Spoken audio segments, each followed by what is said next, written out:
In late 2012, staff at a Macon, Georgia law firm known as Calder Pinkston became alarmed when 58-year-old legal secretary Gail Spencer didn't show up for work on October 5th. Gail had been working at the practice for over a decade, looking after multiple employees and managing affairs in the bustling office. She was a single, hardworking woman, well known for her dedication to her professional career. Gail handled virtually all of Calder Pinkston's financial transfers. In fact, she was held in such high regard at the company that she was permitted to move large sums of the firm's money without even needing authorization from upper management. At a real estate firm like Calder Pinkston, that's a massive responsibility, one indicative of the trust the practice held for her. Gail Spencer was also rarely tardy from work, let alone absent. But absence met with radio silence was simply unprecedented in her long history at the law firm. With Gail nowhere to be found, her colleague and fellow legal secretary, 38-year-old Tracy Jones, filled in for the missing woman, assuming Gail's role at Calder Pinkston for the day. She was even granted access to the computer where Gail handles the firm's financial accounts. Tracy Jones had only been employed at the business for a year, during which time her and Gail certainly had their differences. Differences mainly stemming from the fact that Tracy was disorganized and often failed to show up for work on time. The contrast of professional ethics between the two rubbed Gail the wrong way. The following early morning at around 2 a.m. on October 6th, Ken Dalton and his wife returned home to find their dog Camo outside barking wildly. His neighbor, Gail Spencer, knowing the couple wouldn't be home until late, had agreed to let Camo back inside their house that evening. Trusting Gail's good, reliable nature, the Daltons immediately sensed that something was off about the situation. Their concerns peaked upon noticing the lights were still on inside Gail's house. Unable to make contact with her, Ken called the police and requested a welfare check. After arriving at the residence, police make entry to the house, where they find Gail Spencer dead in her bedroom with a plastic bag over her head. The medical examiner later found that she had been suffocated and intimately violated in a humiliating way. Her sister is quoted as saying that the murderer left Gail without her dignity. Just one day later, on October 7th, police were tipped off by a letter they received from someone calling themselves Dustin. Dustin claimed a friend of his had offered to let him in on a plan to murder an older woman, steal a large sum of money, and then flee the country. Dustin claimed his friend's name was Brett Kelly. Around this same time, Calder Pinkston receives a call about missing money from an escrow account relating to a real estate deal that the firm's about to close. The missing finances total roughly to the tune of about $1 million. Gail Spencer has been murdered, Calder Pinkston is in a panic, and Tracy Jones has stopped answering calls. But with both the company and the banks closed for the long Columbus Day weekend, there's not much that can be done immediately. While Calder Pinkston tries to locate the lost money and find its now second missing legal secretary, Tracy Jones, the police desperately search for the aforementioned Brett Kelly to question him regarding the death of Gail Spencer, only to find out that Brett had just recently applied for his passport. But when authorities are finally able to locate Tracy Jones, they realize that what happened to Gail Spencer was just the tip of the iceberg. I don't know what happened to her. She was fine when I left. That's all I know. You are there at Gail's house that morning. Gail is getting ready, you said, to go to work. Gail doesn't show up to work.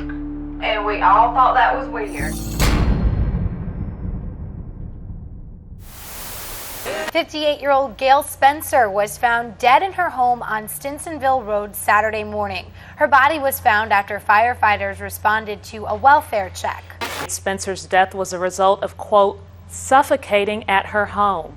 Investigators say when Spencer's body was found at this home, there were no signs of forced entry and her car wasn't there. 41 NBC first showed you this video last night of a silver Acura being pulled from the church parking lot. I spoke with police today who confirmed the car belonged to Spencer. Spencer's body was found with no visible injuries. She was discovered after neighbors noticed suspicious activity and called police for a welfare check. Since we were not sure, we went ahead and started an investigation like we usually do. Treat it as a homicide until we get the autopsy results back. We got the autopsy results yesterday morning, and it was ruled as a homicide.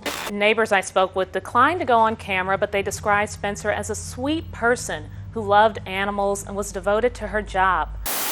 Before this interview, the detectives had already spoken to Tracy Jones once about the murder of her co-worker Gail Spencer. But this is Tracy's first interview where she's questioned in a way that's conducive to her being a suspect in the matter. Initially, she's left alone in the interrogation room for 25 minutes before anyone greets her.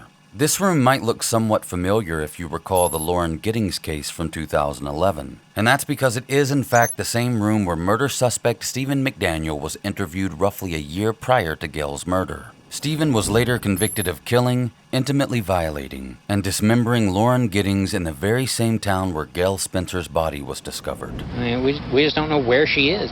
What about in the parking lot area? I know they've been doing a lot of, I think that's where they have recovered the body or whatever they recovered from there. Body? Had you seen anything there? Had you seen anything there? I mean, we don't know if this is the same person.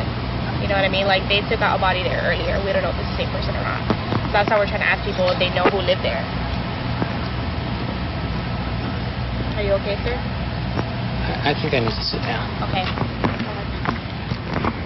Lauren and Stephen were both law students at Mercer Law University. The fact that both of these cases involve victims and suspects in the legal field is nothing more than a mere coincidence. But the victorious conviction of Stephen McDaniel, and the fact that it largely stemmed from his disturbing interview in that very same room, likely has investigators riding high on a confidence boost. You'll probably pick up on that occasionally throughout the interview. At times, it possibly may even toe the line of minor boundary issues. Nothing major, but certainly things you would expect to see less of during police interviews almost 15 years later into the present. Hey, Tracy. Hey. Hey, why don't you text me back? How are you doing today? I'm okay, I'm tired. You tired? Yeah. Why are you tired? We got some at work. It's driving me crazy. It's Is it? stressful. Yeah. Stressful? It's very stressful. How you been sleeping? I sleep. I have thyroid disease, so I sleep pretty good anyway. So you haven't been sleeping very well. Okay. Well, I wanted to talk to you again about Friday morning, the 5th of October. Okay.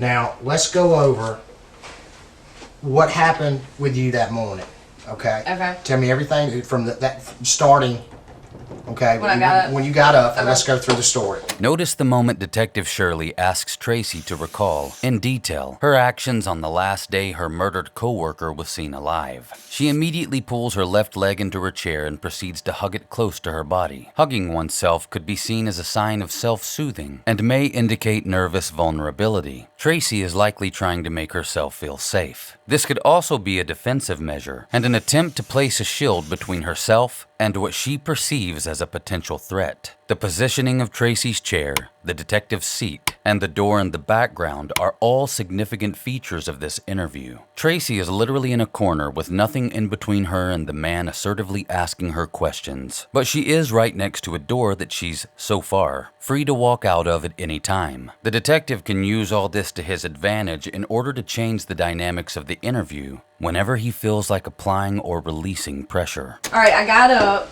and I realized that, I realized the night before I didn't have any more war tabs. Right. Okay, and I remember my friend had told me that there was a guy over there. I might have been on the wrong road, I don't even know. Who's your friend? Brandy. Brandy. She had told me that, that she knew a guy, his name was Eric, he lived on Holly Mill something. She kind of gave me the directions.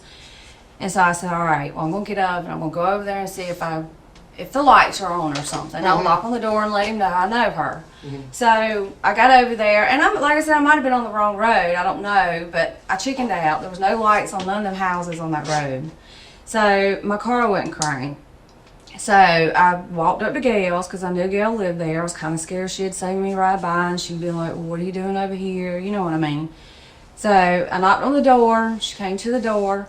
I said, Gail, can I have something to drink? My car broke down and I got to pee. I had to pee really bad. Right. She said, yeah. So we walked and she walked me into the bathroom.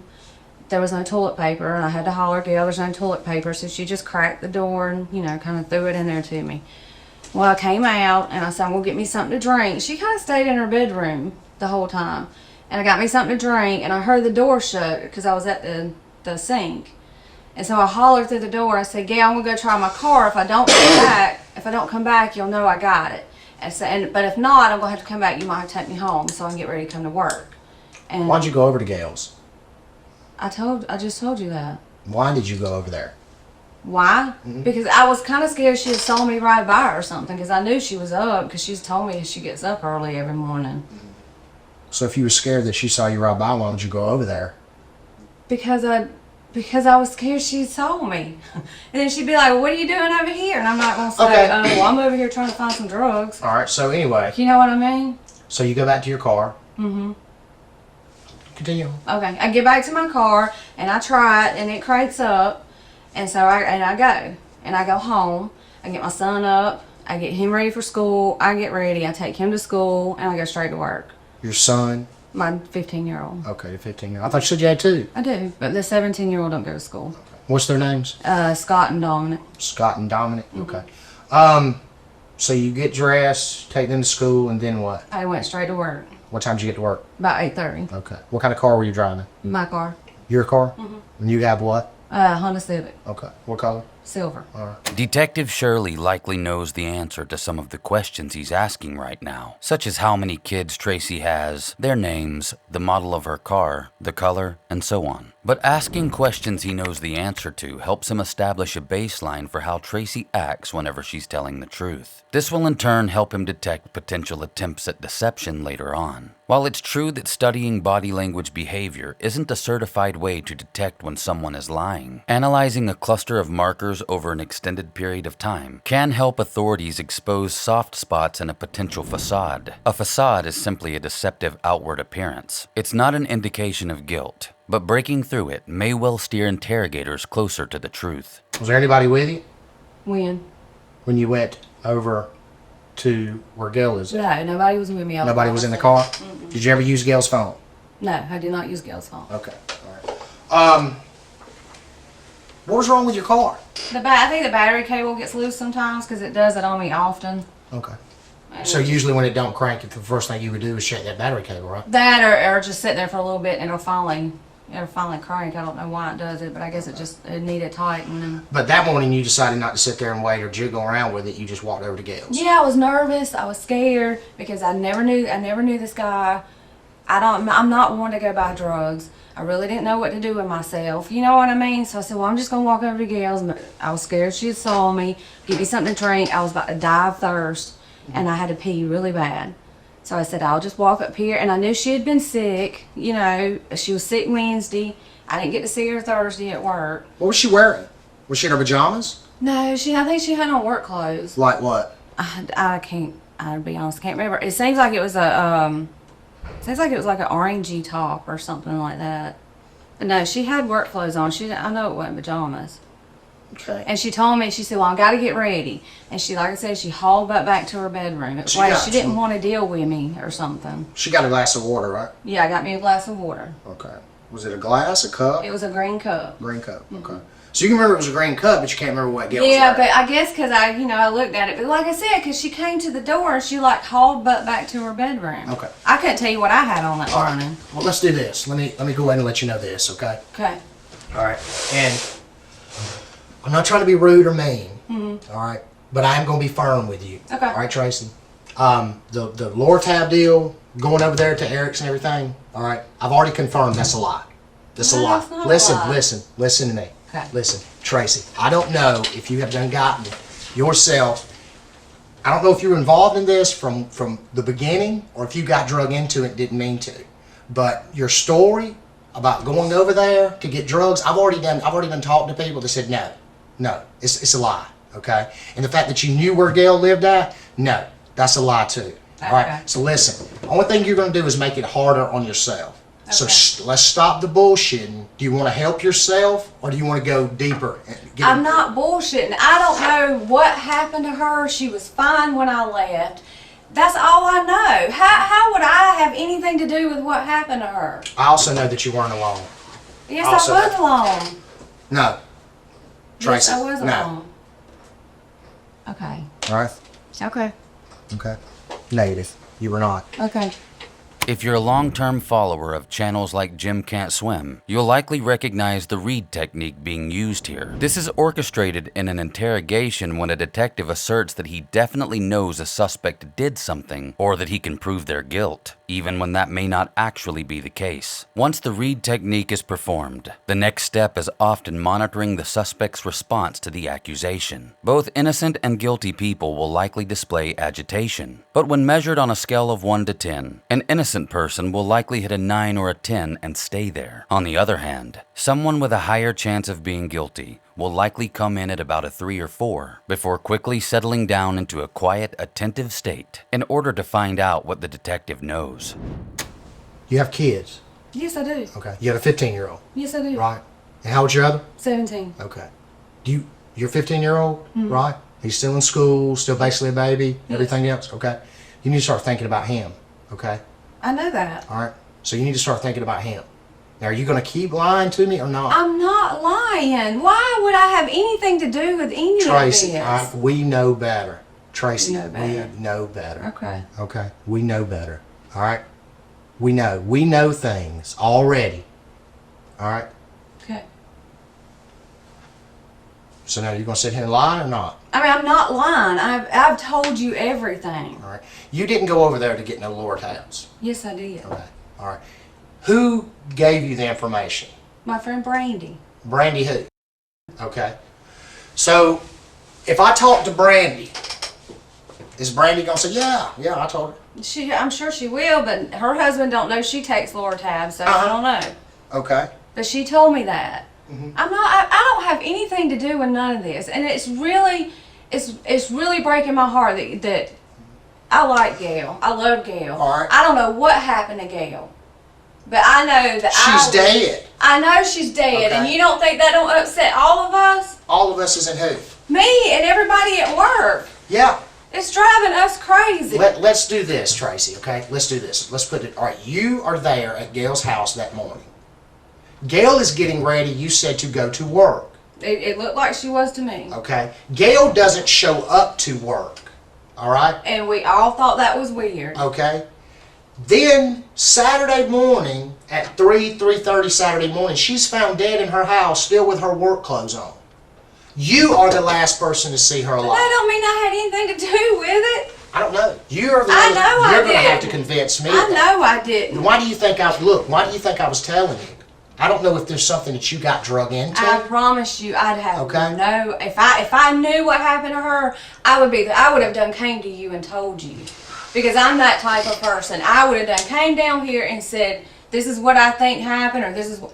I don't know. It was just a coincidence. Listen, I've got two different versions that you told about what happened. That you were taking a friend home. And I told you why I told my work that. All right. That doesn't make any sense. I didn't want them to know I was over there looking for drugs. You didn't have to tell them that. Tracy. Okay, well. But it doesn't, you see, let me put yourself in my shoes. Would that make any sense to you? I understand why it don't make no sense to you. Okay. All right. But that was the way I mean, if you think I had anything to do with that, why would I even tell my work I went by there? I mean, that would have been stupid. That's Hello? right. That's right. I don't know. I've seen a lot of stupid things. It's a coincidence. All of this is just a coincidence? That I happen to be by there. Of course it is. I can never do nothing to hurt anybody. I didn't say that you hurt anybody. And I couldn't have anything to do with any of it. There's no way I could have anything to do with her. I Tracy. loved her. I can't even handle that job without her there. It's driving me crazy. Tracy, listen, I know, okay? But there's You more don't to know how stressed I am. You have no idea without her there. It's driving me crazy. It's driving me nuts. I really just want to quit my job because I don't know that I can do it without her there. But I can't leave him there with it because none of them, like, we have a closing day at 3 o'clock. None of them know how to do it but me. And I just had to walk up and leave everything. Well, And they don't know how to do it. And I can't walk up and leave them like that. I promise you, if I know anything or if I knew anything, I would be the first one down here telling you. A Freudian slip is an unintentional error in someone's speech that reveals their true subconscious feelings. In reference to what happened to Gail, Tracy just said, "If I know anything," or "if I knew anything." She was right the first time. Tracy definitely knows something. Then she follows that sentence up with, I would be the first one down here telling you. She likely meant to say, the first thing I do is come down here and tell you. Detectives would be correct to wonder what Tracy would be the first one of. Now, if y'all think I had something to do with it, I mean, what do I need to do? First of all, he's not saying you had anything to do with it. No. He's saying you have a lot more information. I And you may not even realize have any more information. Because the people that we got in this, you know every single one of them. Yeah, you do. Yeah, you do. You do. Yes, you do. Yes, you do. What did I tell you, Tracy? I told you. We know things. We already know. Okay? We already know, Tracy. Yes, Tracy, we do. Okay, I'm confused. The same people that you know, okay, are involved in this. I don't understand how I would know anybody involved in any of this. Who all do you know? I mean, I know a lot of people, but... I asked you yesterday, who all are the people that you hang out with or that you're around? You were only able to give me one name. I had one of your coworkers came down here and was able to give me 3 or 4 names that that they know that you have mentioned that you hang around with. Well, I mean, of course I have friends, like my friend Tessa and... Tessa, okay, keep going. Tessa and, let me think, another girl named Tess, Brandy, I mean, I have friends I hang out with. I even asked you about guy friends. You were only able to give me, what was the name that you gave me? Jason Woody, I know a Jason Law. I mean, but I don't really hang out with any guy friends. Okay. I didn't say nothing about hanging out. All right. People that you know, people that you may socialize with from time to time. You know, you were only able to give us that Jason Woody's name yesterday. Is that right? That's right. Your coworker came down here, and I asked her about names that you may have brought up, people that you hang out with or whatever, and she was able to give me a Mike, a John, a Brent, and she's just a coworker. Okay. First off, I don't know no Mike. Oh, Mike Wadsworth. That's my friend Stephanie's husband. Okay. I know a Brent Joyner, but me and him don't even talk or anything. He was Brent Joyner? I went to school with him. Okay. Scott Chapman knows him. Okay. But I'll never talk to him or hang out with him. And who was the other one? There was a John. The only John I know is John Rowland, I believe, and that was my third husband's best friend. And I don't never talk to him. So I don't know where them names came from. What about friends of your son's? They come over to your house? I mean, he's got friends. Like who? Let's see, Jeremy and Daniel don't really come over there anymore. I'm trying to think. Jeremy, Hunter, Nick. I mean, he's got a lot of friends that come in and out of there. Anybody that frequents often? Yeah, they all do. They all come over there just about every day. Yeah. Who else? I mean, you really want me to sit here and name all their names? My son's friends wouldn't have nothing to do with this. Okay. They're Did I say they were? 16 to 17 years old. That doesn't mean nothing. We've worked where 14-year-olds have killed people. Okay? Right? I guess I just can't imagine that. It happens. Trust me, I'm sure Tracy, it does, but I can't imagine that it would happen. I couldn't never imagine anything like this would happen to Gail. Well, it did. I know it did, and I can't stand it. And I'm sorry, but I don't know how more I can help you. You said you know a Brett. Who? A Brent Joyner? Brent Joyner? Right? Uh-huh. Okay. How about a Brett Kelly? That's my son's friend. Okay. You didn't name him? I mean, I forget some of them. You just popped that right off your tongue right then. Okay? I just told you that he's got a lot of friends. A lot. But that name, as soon as I said it, it wasn't like, well, hold on a second. Because they're friends. Okay? You were able to pop that name right out your mind. Okay? You went over to Gail's for a specific reason. It wasn't because your car broke down. Like I said, I don't know, okay, if you were put into this situation, okay, and I'm sorry if you were, and you didn't want to be, but you were drug into it, or I don't know if you were in on it from the get-go. Okay? So what you're going to have to do is you're going to have to tell us. All right? I don't know what else I can tell you. Hold on.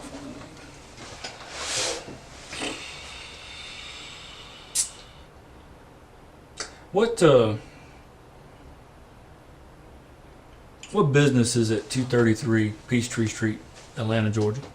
It's a passport place. Why would you need a passport place? Because I would like to go out of town one day. Out of town? Yeah. One day?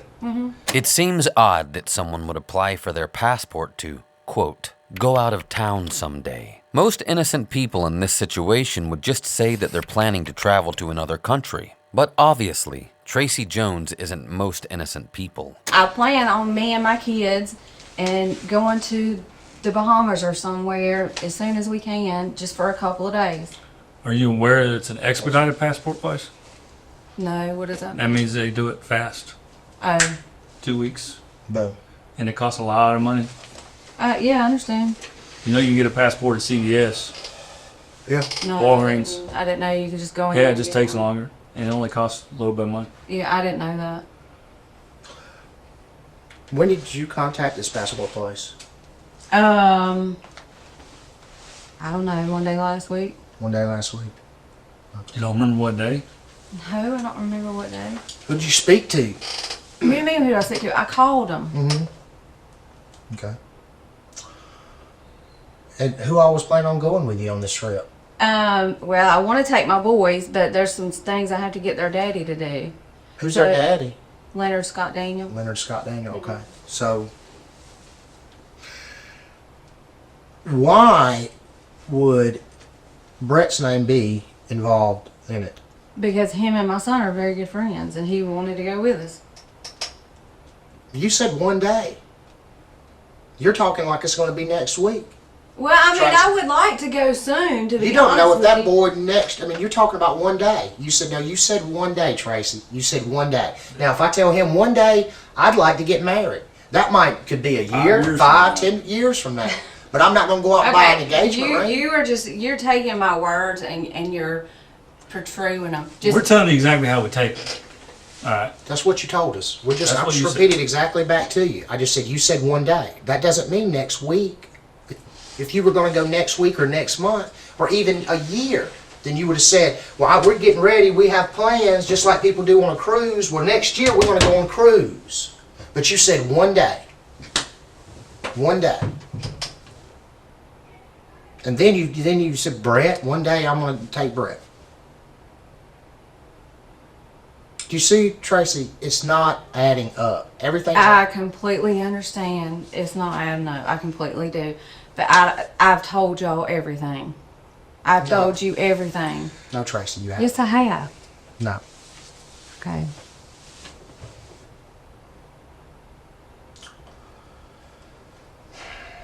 Well, here's the deal. I'm going to go on and let you know this now. Okay. Right. How do you think that Gail died? I don't know. All I know is what Patsy told me. Okay. Homicide. Do you know what homicide means? That means murder. Technically, homicide means the killing of a human via another human. Murder is a type of homicide, like manslaughter is a type of homicide. The detective obviously knows this, but likely wants Tracy to feel the pressure of the word murder, as it carries with it malice or intent. If he thinks Tracy isn't directly responsible for Gail Spencer's murder, this may be a good way to pressure her into revealing who is. She was murdered, Tracy. The person that you worked with every single day, okay? This 58-year-old woman that has a son that had 2 little grandbabies, okay? All right, that she loved, all right? She was murdered. She didn't commit suicide. She didn't fall and hit her head. She was murdered by someone. Brutally murdered. And possibly even raped. Yes, Tracy, raped. Yes, she was raped. Okay? Asphyxiation, which means she was held down, okay? And someone suffocated her to death. All right? Not pretty. Okay? I just left the autopsy. All right? This woman who's never hurt anyone in her life, that's done everything and that she's supposed to do. She raised a child, single mother, on her own, worked hard every single day to provide a life for him, okay? Every day. She's worked. She's 58 years old, she was still getting up every day and going to work. All right? Hadn't hurt a soul, never been in trouble in her life, paid all her bills, done exactly what she was supposed to do, and then someone comes inside her house and kills her. And not only killed her, but possibly even sexually assaulted her. How does that make you feel? It makes me feel awful. Okay. And the last person that was there was me. Was you. I know. Okay. How do you think that makes me feel? I didn't say that you killed her, Tracy. I didn't say that. I did not say that at all. I've never said that. But you know more. And we already know. If you hadn't figured that out by now, come on. I'm trying to give you a rope to pull yourself out of this, girl. That's what I'm trying to do. I'm not trying to hurt you. I'm trying to give you a rope. Now, you can do one of two things. Either you can take it and save yourself, or you can drown with the rest of them. I don't know anything else than what I've told you. All right, well. I wish I did. I wish I could sit here and tell you something that would help, but I don't. You want to, Tracy. I can look in your I face. don't know. If I had something to tell you, I swear to God I would tell you, because I love Gail. Everybody that knew you and Gail said that you and Gail did not get along. Yeah, we didn't get along in the office sometimes, but we talked all the time. You talked all the time? Yeah, we would sit down in there in that break room, in the smoke room in Calder's office, and she would tell me things about her and her family and...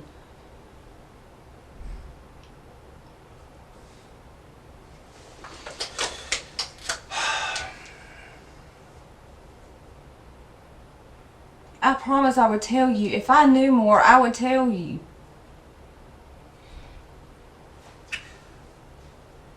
You said earlier that if I spoke to Brandy, your friend that told you where this Eric lived at, right? Mm-hmm. That she would say that she did, didn't she? She gave you directions. Let me go ahead and let you know something. I had Brandy Fulford, okay, who is now Brandy Case, down here yesterday after you left. Okay. And Brandy says she don't have a clue what you're talking about. Yeah, because she don't want her husband to know. She's not gonna get herself involved in this. Okay. She said right here, said she don't have a clue what you're talking about, and she doesn't even know no Eric. Said that you guys aren't even really that close. Oh, I know you're lying now because we're very close. I'm not lying. Okay.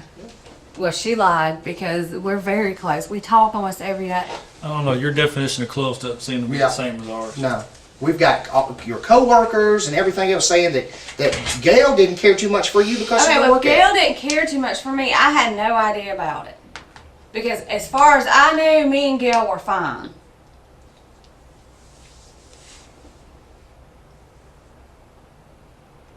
Well, you know, we have fingerprints. Okay, and we, house and fingerprints and stuff like that and all. All right, so people's prints are going to be at the house. All right. So your prints are going to be there. They should be. I mean, I walked in there. All right. And see, generally, what I was talking to you earlier about, okay, and you sit here and say that I don't have no involvement with it or whatever. All right. Now, what's going to happen? Because generally, all the suspects, they will. Usually during the interviews, they're going to admit to it because they know about these fingerprints, right? Mm-hmm. And then what's going to happen when they say Tracy was there? Ain't nobody gonna say I was there. They're not? You sure about that? I'm positive. Okay. I'm positive. Because we've already talked to people, other people, before we brought you down to Tracy. That's fine, because they're not gonna say I was here. I was there, whatever. I was in the house. I told you I was in the house. The second time. I was not in the house the second time. The first time you told your coworkers you never even went in the house and that you used No, I did too tell them I went in the house because I told them I had to pee. Why are they're adamant about it? I don't know, because I told them I had to pee and I was about to die of thirst. I was so thirsty. Well, they don't have any reason to lie, Tracy. Well, undoubtedly they don't just remember or something, because I know what I said. I told them I went in the house. They gave a pretty vivid story about what you said the first time to them that morning when you got to work. Okay. I don't know. Glad I did eat lunch because I'm getting fed a lot of shit today. Yeah. Why would Brett need a passport? Because we were all gonna go out of town. You were all going to go out of town. You said that before. Obviously out of the country. Yeah. You don't need a passport to go to Alabama. No. No, but you do if you want to go to Mexico, if you want to go on a cruise. Or Well, how about Canada? Whoops, that one caught you off You need guard. one in Canada too. Mm-hmm. Why would he get one in Canada? What do you mean in Canada? He didn't get a passport in Canada. Did? You sure Not that? I know of. No, you know what? You gonna sit here and you just gonna bullshit me all day long, aren't you? I'm not bullshitting you. Yes, you are. I mean, you don't even have a trip planned, according to you. And he goes and get a passport just like that? It was just something we decided to go up there and get a passport. So y'all go up there together and get one? Yeah, What day? Thursday. The day you called out sick and said you're taking your mama to the Yeah. wherever? Grady. Hospital, Emory, something like that. Emory Hospital, yeah. See what I'm saying? I see what you're saying. Who all was with y'all? I know there's more than just you and Brett. It was me, Brett, and his sister, Here's his sister. Courtney Courtney who? Kelly. Courtney Kelly? Mm-hmm. How about a Shelley Kelly? I don't know no Shelley Kelly. Did you see one? Okay. I understand. Now, why would he go up there and get a passport for Canada that day? I don't know. I didn't know that he got one for Canada. You were there? Yeah, I was there, but I didn't. I mean, when you get a passport, I didn't realize it had where you were going. There is no way, Tracy, that you're going to drive someone to Atlanta to get a passport and not know where they're going. Just out of curiosity, if I took this man to Atlanta, if he said to me, hey, can you take me up to Atlanta to get a passport? All right? There's going to be a conversation at some point. Where are you going? Where are you going? What you doing? Yeah. Because I just told you that. We were all planning on going somewhere. Where? I just told you. Okay.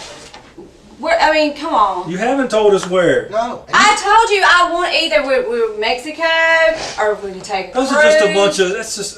You're just naming off names. Yeah, you just naming Exactly. stuff. So when I go get my kids' passports, we can just get up and go if we want to. It ain't got to be no rigmarole. I just asked you, where did you get the passport for? And you said you didn't know? No, I told you a minute ago, so we could all go together. No, where he was good. I didn't know you could get a passport and say, okay, I need a passport to go to such and such. Tracy, What? let me just be blunt with you. You're full of shit. Okay. And there isn't anybody in this room that believes you. Okay.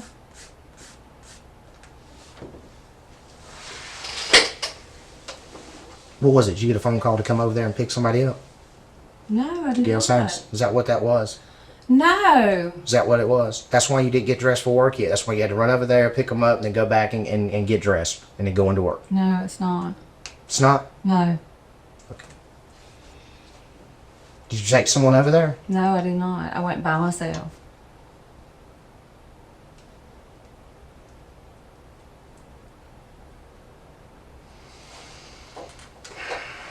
Oh, Tracy.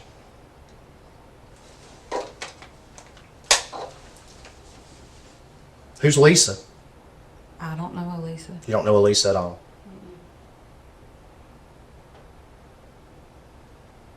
You sure about that? I'm pretty positive. I don't know Elisa. Is it positive or not? I don't know what that I can think of. No, I don't think I know Elisa.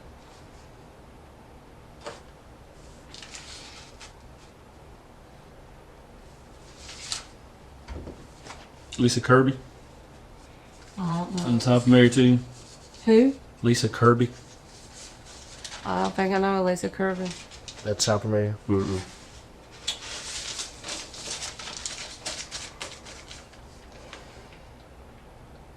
She related to Brett. I don't know her. What's your relationship with Brett? He's my son's friend. Is he? Mm-hmm. Anything else? No. That's what I'm getting. Okay, do I need an attorney? Because I didn't say you did. I mean, y'all are sitting here acting like I've had something to do with this, and I did not. We're saying most that definitely did we're not. saying that all these people's names have come up. All Okay. right. know. I don't understand how. But you know. I don't know no Lisa Kirby. I don't know Shelly Kelly. Yeah, I know some of Well, these. we'll take other Courtney people. Kelly. That's close Yeah, enough. we'll take Courtney Kelly, and that's fine. Brett. Yeah. You know Brett. But all these people that you know, Tracy, that you know. No forced entry into her house over there. Somebody didn't break in and do it to her. I mean, I don't know how they got in. It ain't like I have a key to let them in. Oh, but she knows you. I was there for 5 minutes. And that same day, she ends up murdered. I know that. And I feel like shit. But Okay. I didn't have anything to do with it.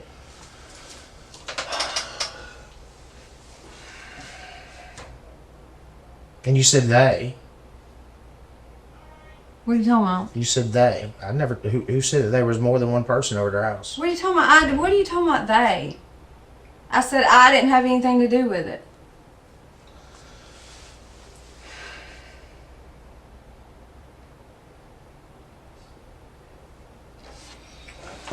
I'll have to talk to you further, Tracy. If you need to make a phone call or something like that, go ahead. The two seemingly exhausted and disgruntled detectives exit the room, leaving Tracy on her own for about 10 minutes. During this time, she makes a quick call on her cell phone to someone in order to ensure her youngest son has a ride home from school. She informs the unknown caller that she might be gone for a while before telling them that she loves them and terminating the conversation. When the door to the room opens again, Hey. Detective Chapman, who we haven't seen before in this video, enters and immediately begins playing classic good cop while still pressing a Reed technique style of questioning. This is a good strategic move on his part, as the pressure applied by the two previous officers ended up with the first round of questioning going in circles. But this has likely been part of the plan all along. Before the previous detectives left the room, they gave the appearance that they were both exhausted with Tracy's denials and unwilling to even consider her innocence. That, coupled with the isolation of being left alone in an interrogation room while being questioned about a murder, can make a suspect feel as though the walls are closing in and no one can help them out of the pickle they're in. This is the perfect time to send in someone to play the "you're not a bad person" part in hopes it will establish rapport that causes Tracy to open up about what really happened to Gail. Adding to that, this Detective Chapman actually knows Tracy Jones and grew up with her. And in case you're wondering, Scott Chapman is the exact same detective that interviewed Stephen McDaniel about the murder of Lauren Giddings. One, I want to remind you, if at any point in time that you're in here, nobody's in here, you're going to have to beat on that door loud. Okay. Because we're all the way around the corner if you need to go to the bathroom or something. Okay. I don't know a lot about this case, okay? I only know certain aspects and so forth. It's a horrible thing what happened. Tracy, what I want you to understand is these investigators that are in here, they work hard, they're very good at what they do. Very good at what they do. And when I heard your name, I said, hey, I'll go pick her, I'm familiar with her. Their attitude wasn't that you've done anything wrong. They felt like they'd been lied to, okay? But it was that there's a missing link there that you hold, that they already know you hold. But see, the problem is this right here. They want to believe everything you're telling them. I don't understand what That's what I'm about to explain it to you. Everything, they want to believe everything you're telling them, but because there's one little piece here that you're not going to tell them, makes them wonder how much of this other they can believe, okay? And nobody here is saying that you committed a crime. Okay, nobody here is saying that you knew for sure that somebody else committed a crime. It's kind of like, for instance, you know, we come up together. If you saw me walking down the road and I needed a ride, you may pick me up and give me a ride. Or if I had happened to bump into you let's say at the bar a couple nights ago, you say, hey Scott, here's my number, call me sometime. And then all of a sudden 2 days later, I say, hey Tracy, I know I just bumped into you, blah, blah, I need a ride, can you come get me? And you come pick me up. You may not know I got $10,000 worth of dope in my pocket. Yeah. You see what I'm saying? Yeah. Okay? And you may not realize that that we breaking the law riding down the road. You see what I'm saying? Yeah. But you get a phone call and you trying to help me out. Shit, man, next thing you know, the police picking you up. What the hell? What do you mean? But if you said, hell, I didn't even see Scott Chapman, they're going to be like, well, wait a minute. We know she saw Scott Chapman. Damn, she must have knew he had that dope and she's worried about getting in trouble. I understand. You see what I'm saying? Yeah. But if you said, yeah, I picked this dumb ass up. Yeah, I gave him a ride. What's the fucking problem? They'd go, yeah, she didn't know he had that dope. Yeah. Because there's no reason to lie. Yeah. You see what I'm saying? And that's all it is. Nobody here, you know, nobody here thinks you're a horrible person. Nobody here thinks you're a bad person. Nobody here thinks that truthfully, they just think you're scared. Okay? A friend of yours got killed. Okay? Yeah. And the last thing you want to do is be implemented as part of that. Even if it was by accident. Because the last thing you want to have to deal with that at work. You know? Yeah. You know, hey, yeah, these fools that got me tied into something. I didn't know what was going on. And it's hard for somebody in those shoes to say that because they're worried how they're going to be judged out there. Okay? And so trust me when I tell you I feel your pain. Okay? But trust me when I tell you that little bit of pain ain't nothing. You understand? That's something you can get over in time. You understand? Mm-hmm. This is something very serious that ain't going anywhere. Tracy just cracked multiple knuckles on her fingers. This might seem like an odd thing to do while being questioned about the murder of a coworker. While not an indication of guilt, like hugging oneself, this can often be perceived as a sign of high-level anxiety and extreme discomfort. But to be fair to Tracy, being questioned in an accusatory manner about anyone's murder would be extremely uncomfortable. That little bullshit that you may be worried about people at work or something like that, looking at you sideways, or what people on the streets may think, okay, who cares, man? You've got to be honest with them. That's the thing, though. I am being honest. I don't understand. Sweetheart, I want you to understand something. My heart goes out to you. I know you gotta hate this room right here. Because it wasn't that long ago you was in there. You know what I'm saying? Mm-hmm. I know you gotta hate this room. You're not telling the whole truth. And listen to me now. I'm real good at what I do, okay? And it's always tough in my job when I'm in a room or like this with somebody I know, okay? Because I know where your heart. I know you love them babies. Yeah. You know what I'm saying? You love them babies. Everybody's always talked about how you love them babies. So there's nothing that anybody's gonna say that's gonna make me look at you like a horrible person. You understand? Yeah. People who don't know you, okay? But it's real important. We don't want people to look at you like a horrible person. If you continue not to tell the truth about everything, they don't know you like I do. They don't know that maybe you got directed down the wrong path by some bullshit, that you're not a heinous person, okay? I can tell them all day long. Yeah. And they love me. You know what I'm saying? And they're going to wonder, well, Chapman said it straight, you know what I'm saying? Yeah. But at the same time, at the end of the day, when they know what they know, and you're sitting here going, what are you talking about?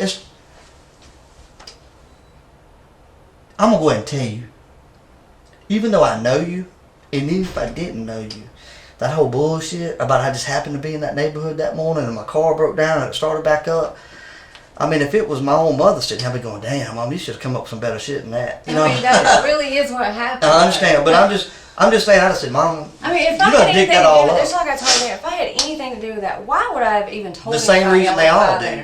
I would never went to work and told them that. That's the same reason they all do, sweetheart. See, that doesn't mean anything to an investigator, and I'm going to tell you why. I've never interviewed a murder suspect that didn't put himself there prior to the murder. You know why? Because they already know we're going to get their fingerprints. And if they say they weren't there at all, and we get their prints, they're done. Yeah. So they always say, yeah, I was there earlier that day. I've been in her house before. I understand, but see, we can tell by certain tests, like a fingerprint, whether that fingerprint was put there 3 months ago or if it was put there yesterday. Oh, well, I didn't know that. Okay, yeah, I mean, we can tell stuff like that. Yeah. Detectives don't have to tell the truth when questioning a suspect. And honestly, there's no way to tell the age of a fingerprint. And really, the only way to estimate something like that is to know exactly when the last time the surface that produced the print was cleaned. Depending upon a multitude of environmental variables, latent fingerprints can survive intact on some surfaces for decades. But leading Tracy to believe this statement may serve as a way to make her think the detectives can prove she was at the scene of the crime longer than she claims. You might think this is a dirty tactic, and under the assumption of presumed innocence, maybe it is. But trying to fish out the truth from a lying suspect is a game, and that game is all about calling bluffs and delivering them. So, and anybody who watches CSI on TV, know, I mean, I hate those shows. They tell everybody what we can do. Yeah. But they all say, yeah, I was there, but I wasn't there when that happened, because they don't want to get caught in that lie. Yeah. So they always admit to being there. So by you saying, if those investigators come in here, if you say, well, why would I do that? Sweetheart, every one of them's always done it. They always do that. That's all part of it. But the thing about it is, because I know you're not capable of doing what I know happened to this woman. Yeah. Okay? But there's no doubt in my mind, sweetheart, regardless of what you say, and that's what, when they come out and they talk to me, they tell me, and I shake my own head because I said, that don't even make no sense. I don't know why she's saying it like that. And I asked them, I said, I'm going to go around there and talk to her. And this isn't my case. So I wouldn't even be in here right now if they hadn't approved it. But I said, I know her, give me an opportunity to go in and just talk to her. You know me, I take Lord out. I have to take them. I have arthritis everywhere, and I have to take them. A friend of mine stole half my Lord's tablet in my pocketbook. Who? I think it was either Brandy or it was Amy, my cousin Amy. It was either one of them. I don't know which one. They both had. Because you met up with Amy downtown not too long ago. Yeah. See, that's what I'm saying. We real good about finding out everything. Yeah. You know what I'm saying? Oh yeah, I'm sure you are. So Anyway, I knew I was out, and she had done told me about this person. And who is she? Brandy. I don't care what she says she didn't. Because I had Brandy sitting in that chair yesterday. I'm sure, but she's gonna tell you she didn't. It didn't take me but about 5 seconds to find her. Yeah, she's gonna tell you she didn't. Let me tell you something though. Just like she's saying we're not close. Let me explain something to you about Brandy, or about people in general. There's certain things that we do to ensure that we're being told the truth. Like, for instance, if I say, did you rob that marathon? No. So didn't. Did you rob that Conoco last week? Yeah, I robbed that Conoco. Now, why admit to the Conoco and not admit to the marathon? See what I'm saying? Mm-hmm. Brandy, we talked to Brandy and we got a lot of truth out of Brandy, I feel like. Okay, now I'm not going to sit here and tell you every aspect of our conversation because it wouldn't be fair to those investigators. Yeah. But the truth is, I don't give a shit what Brandy told you. There's too many things in that just sounds like bullshit. And I'm only telling you this because I don't want to see you look like a monster. You can continue to tell them what you want to, but they know it's bullshit. Okay?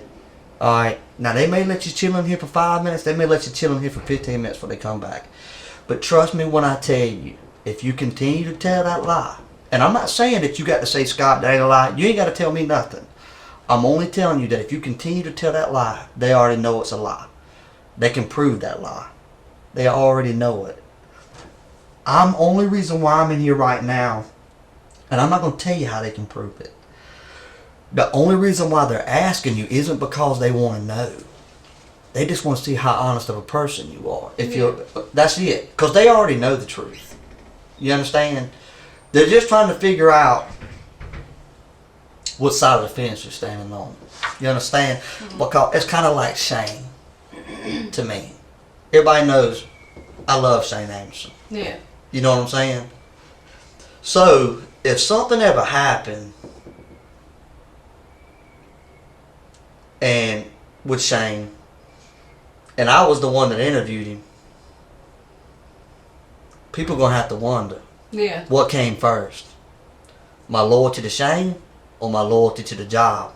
Mm-hmm. Regardless of no matter how well I do my job, no matter how hard I work to keep my integrity intact here, there's always gonna be that people that We work around them every day. That always gonna think the worst, always wonder. Tracy, you're lying. Now you can continue to lie if you want to, but they already know it. Okay? They know you're lying. It's only a matter of time before things blow up and you go, damn, I wish I'd have told them. And the truth is, one, I won't lie. Even if I knew specific dynamics about this case, I wouldn't tell you. Yeah. Okay? But the truth is, I don't know. I only know bits and pieces, and the only reason why they're coming to me with it is because it's you that's sitting here and they know I know you. And they come to me, hey man, she this kind of person, she this kind of person. I'll be like, look man, she's a good mama. Yeah. You know what I'm saying? She's a good mama. I say, you know, she likes to party. Shit, how many times you seen me drunk in the club? I like to party. You know what I mean? I mean, if she's guilty of that, I'm guilty of that. You know what I'm saying? Because I love my babies. Yeah. I love to drink and act stupid too. You know what I'm saying? I said, that's what I know about her. You know, it is what it is. And, but when they say, well, Scott, this is what she's telling us. I'm like, and I'm going, okay. And they're saying, Scott, look. And I'm going, oh shit, why would she lie about that? Because Tracy, I know you're lying. They're very good at what they do. I've seen what it is. You're lying. Yes. It's okay. I don't judge you. For whatever reason you want to lie, that's on you. Because this is the thing. It's like back in my wild days when I've always been a good daddy and always been the best husband. You know what I'm saying? Yeah, a lot of women in my life here and there, this and that. And I can remember being confronted. I'd have to make a choice right then. Okay? If I was going to lie, I was going to have to be willing to carry the weight of that lie. You know what I'm saying? Well, I could tell the truth, okay, and deal with what comes. That's a choice I had to make many times in my life, okay? You are making that choice right now, okay? But we're not talking about a man. We're not talking about your boyfriend or your husband thinking you're cheating. We're talking about a dead woman. You understand? There's a lot of weight there. You feel me? And my heart goes out to you because if you lie, you're going to be carrying the weight of that. Okay? No ifs, ands, or buts about it. They can prove that lie all day long. And I'm just letting you know that. Don't lie to them anymore. Because that little bit of bullshit that you're lying about, let it go, man. I'm telling you, I know the lies that you told. I've seen it. I can look at it. And I'm telling you now, unless you want every bit of this right here on this table to look like a lie, when you may be telling the truth about all the way up to here and lying about this. But when you lie about this, guess what all this becomes in their eyes? Yeah. A fucking lie. It's all a lie to them because how can they believe anything you say? Just kind of like how, let's say you drop me off somewhere. They may say, hey, did you pick Scott Chapman up? Real easy, you can go, hell no, because you didn't. You dropped me off. But they're only giving you an opportunity to say, no, I dropped him off. You see what I'm saying? Or if they say, hey, did you drop him off? No, I picked that motherfucker up. He went home with me. You know what I'm saying? He stayed with me all night. They're not going to tell you what to say. They got to know that you read into it and you were wanting to be honest. You feel me? There's really no point in continuing to lie to them. How do you want me to handle it when I walk back out there? Okay, you don't have to tell me the truth. But I know they're going to ask me, dude, she going to be straight up with me when I go back in there? Because whether you straight up with them or not, they already know the lie. Because I know the lie. And you know the lie. You ain't got to admit it to me, but you know the lie. Are you going to be straight up with them or not? I mean, I really don't know what I'm lying about. I don't know what I'm lying about. Okay, I'm going to ask you directly. Okay. Remember how I said we can ask certain questions to see how you come back at it a different way? When you went over there to that neighborhood, was anybody with you? No. Okay. Did anybody call you to come to that neighborhood? No. Okay. Did you pick anybody up in that neighborhood? No. Okay. Did anybody call you in reference to looking out for something or checking on something or anything? Come on, Tracy. No, not that I remember. What do you mean calling me? Put yourself in Tracy's shoes for a moment. You're being questioned about the murder of a coworker. You were also the last person to see the victim alive on the day of her demise. Authorities know you were at her house on the day of the crime, to which you claim was only for a very brief visit. You're able to remember small details such as the color of the cup you drank from while at the victim's residence. But when asked whether or not you received a phone call in regard to being a lookout or checking on something while in the victim's neighborhood on the day of the murder, your response is, "Not that I remember."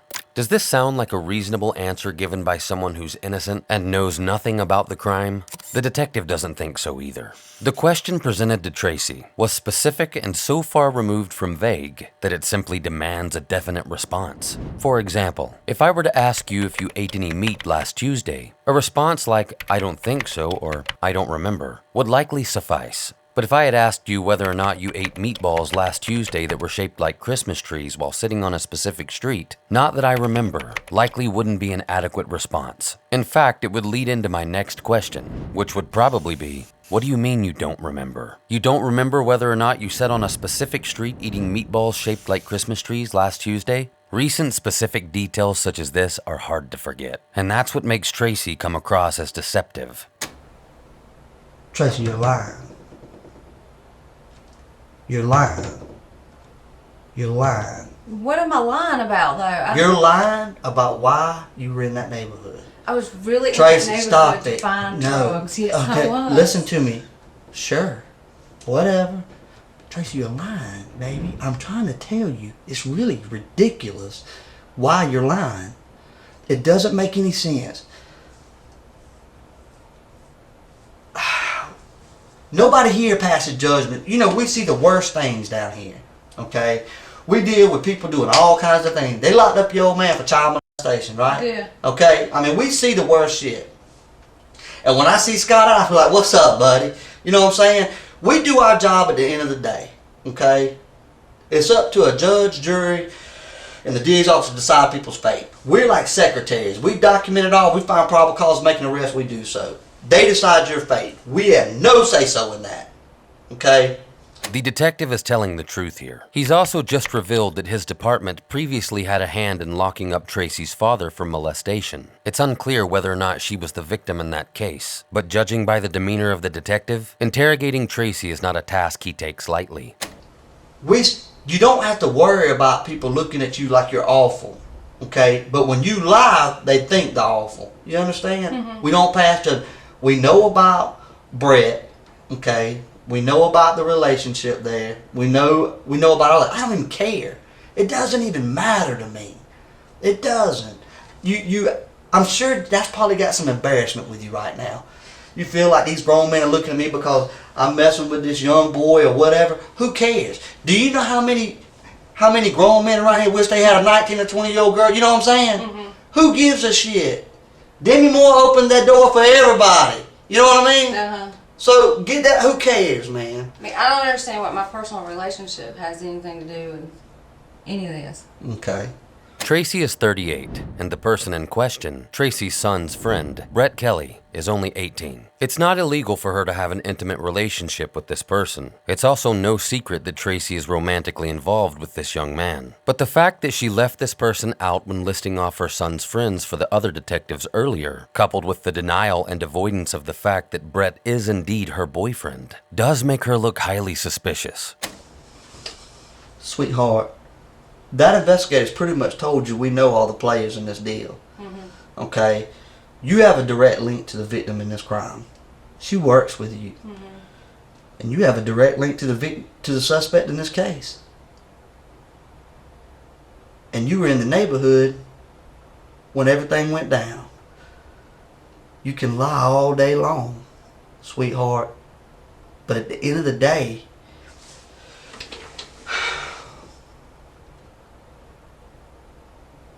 there's no point to lie.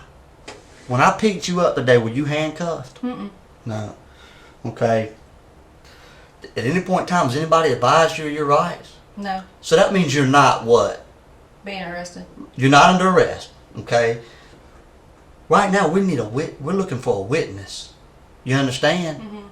That's what we came down here to talk to, was a witness that has information that we know that you have. Now, when a witness doesn't cooperate and we know that they know information, what do they become? I don't know. A suspect. Okay. We talked about that fence a little while ago. Mm-hmm. What side of the fence are you on?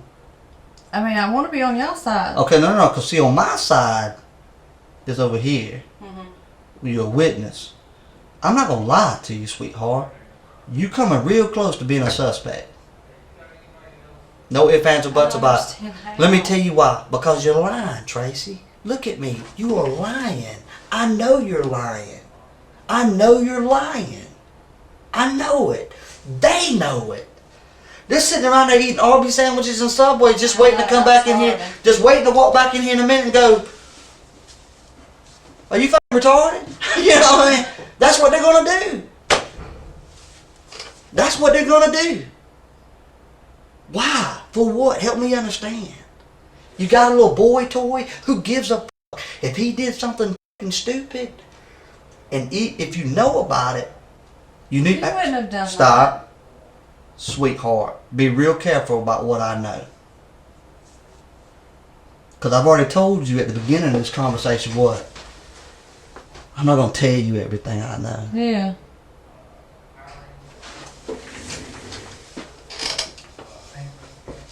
Let me ask you this. How long has this relationship been going on with you and Brett? Since like March. Since March? Mm-hmm. Okay. He been to work with you? No. He's brought me to work before. Brought you to work? He come in there and hung out? No. He ever met this woman that got killed? No. Hell no, he ain't.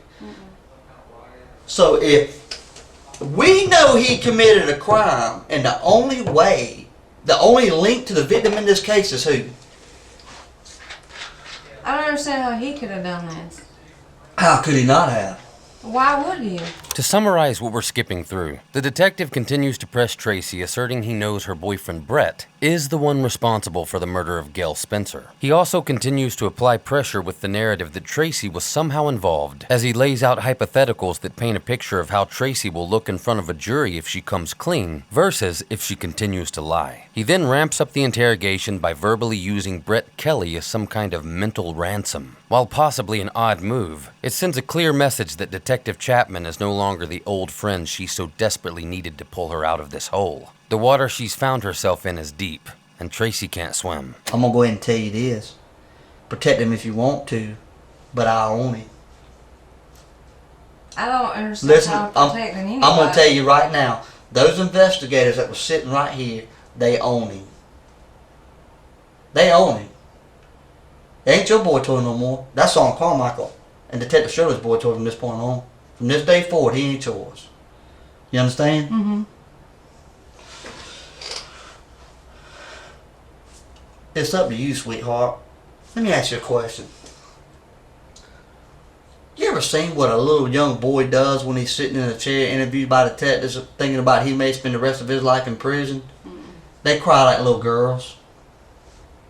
I'm so sorry. Especially when I get done with my little story about the monster or feeling, like you feel bad about it. That's going to happen. It don't matter how many times you call him. And I said out there, well, she going to call him. I told him that. She going to call him. And we laugh because it don't matter. It don't matter how many times you call him. From right here in this room, it ain't going to matter. I didn't call It doesn't matter. I'm saying if you called him 50 times right here, it's the same end result. It doesn't matter. It doesn't. We'll laugh. We will. It's the same end result. He's going to do the same exact thing sitting right here. Then it really don't matter if he even says anything. They own him. There's no doubt. I just don't believe he did this. You don't have to. And I want to believe that. I want to say there's no way Tracy knew he did this. I don't believe he did this. Well then, that's my point. That's the point we're trying to get at, Tracy. You don't believe he did this. Okay? You don't believe he did this. There's no point in lying about this right here then. You can tell the truth about this if you truly didn't know he did this. Because I am telling the truth. As far as I know, I am telling the truth. I went in that neighborhood to find drugs. I had been up late. We had been up late. Who's we? Drinking. The tattoo guy was over there. Who's we? Who's the tattoo guy? Seth. Seth who? Arnold. Okay. And Seth Arnold, and who else was there? My son and some of my son's friends. Let me ask you this. Was Brett there? Yeah, he was there. At your house that night? Uh-huh. What night was that? Thursday night. Thursday night. Mm-hmm. Sweetheart, you're so close to being there. It's unreal. You're so close to telling the damn truth right now. It's unreal. I'm going to ask you 1,000 questions that I already know the answers to. The only thing is at the end of the day, when I walk out here and say, that girl's a damn up mama, she loves her boys, don't matter boy, toy, or what, she's a mama first. You understand? Sweetheart, you continue to fucking lie about this, and it don't fucking matter how good of a mama you are. Your kids are going to be, you know what I'm saying? It's bad. You understand? Because the people are going to look at you like you're a monster, like you're lying. I know they are, because I ain't even sweetheart, done anything. we know that while you were in that neighborhood, it may have been to keep that boy from doing something stupid because you got a wind of what was fitting to go down. It may have been for this, and the truth is, I already know. But if you don't tell it, then fuck it. There's a reason why you were there that you lying about it. And it's going to get to a point, Tracy, where I'm going to say fuck it. Because I can only beg you to take this weight off your shoulders so long. But I don't understand what. Okay, I didn't take him over there. He didn't go. He didn't ride back home with me. So let me ask you this: when you left that morning, was he still at your house? Yes. Okay, when you got back, was he still at your house? Yes. Was he with you when you went over there? No. Stop! Stop! He was not. Why would he be in the car with me? Oh my God! I'm not saying he was in the car with you, sweetheart. I'm real good at what I do. I'm not saying he's in the car with you. He could have been right in front of you or right fucking behind you. No, nobody was in front of me or behind me. Sweetheart, we know why you were there. Why was I there? Why am I going to tell you everything? I was there to freaking find drugs. By who? Who was you going to buy dope from? For whoever I was What's his supposed to name? go to. Eric. That's all I Who? know. Somebody named Eric. Eric? Yeah, it's the third house on the right. I could have been on the wrong road. White boy, black boy? He's white. She said he was white, his name was Eric, and she had bought tabs from him before. So, you could call Brandy right now and her not knowing that I'm sitting here and say, hey, tell me about that guy there. And if that's the truth, on your phone, she'll go, yeah, I told you it was the third house on the left. But if she says, what the fuck are you talking about? We're going to have a problem. Are you willing to do that? Yeah. Call her. Put it on speakerphone right here.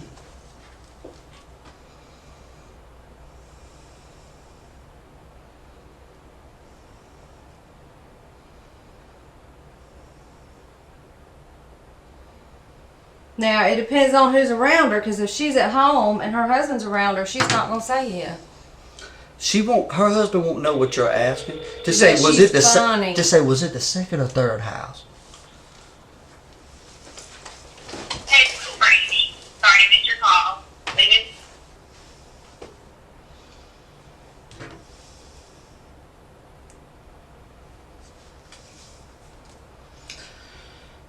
The only reason why I let you make that phone call right there was for you to put yourself in a position where you start telling the truth, because I already know the truth. I was just going to let you embarrass yourself. Not for the fate of me getting some glory out of it, but only hoping that you would say, damn, Scott, what do I do? Let me ask you a question. Do you not trust me? Yeah, I trust you.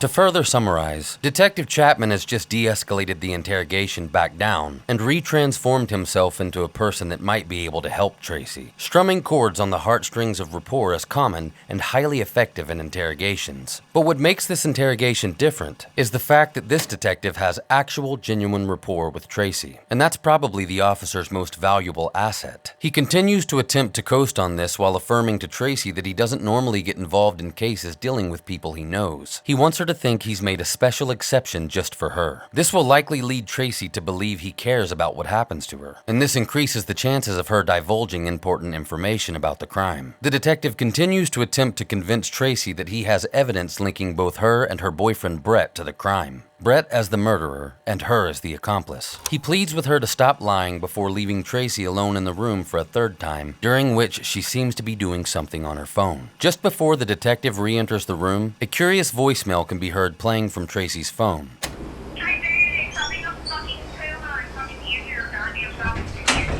It's unclear who owns the agitated voice that left the message, but it sounds a lot like Brett Kelly's sister, Courtney Kelly. We'll get to that later. As Detective Chapman re-enters the room, he picks up exactly where he left off.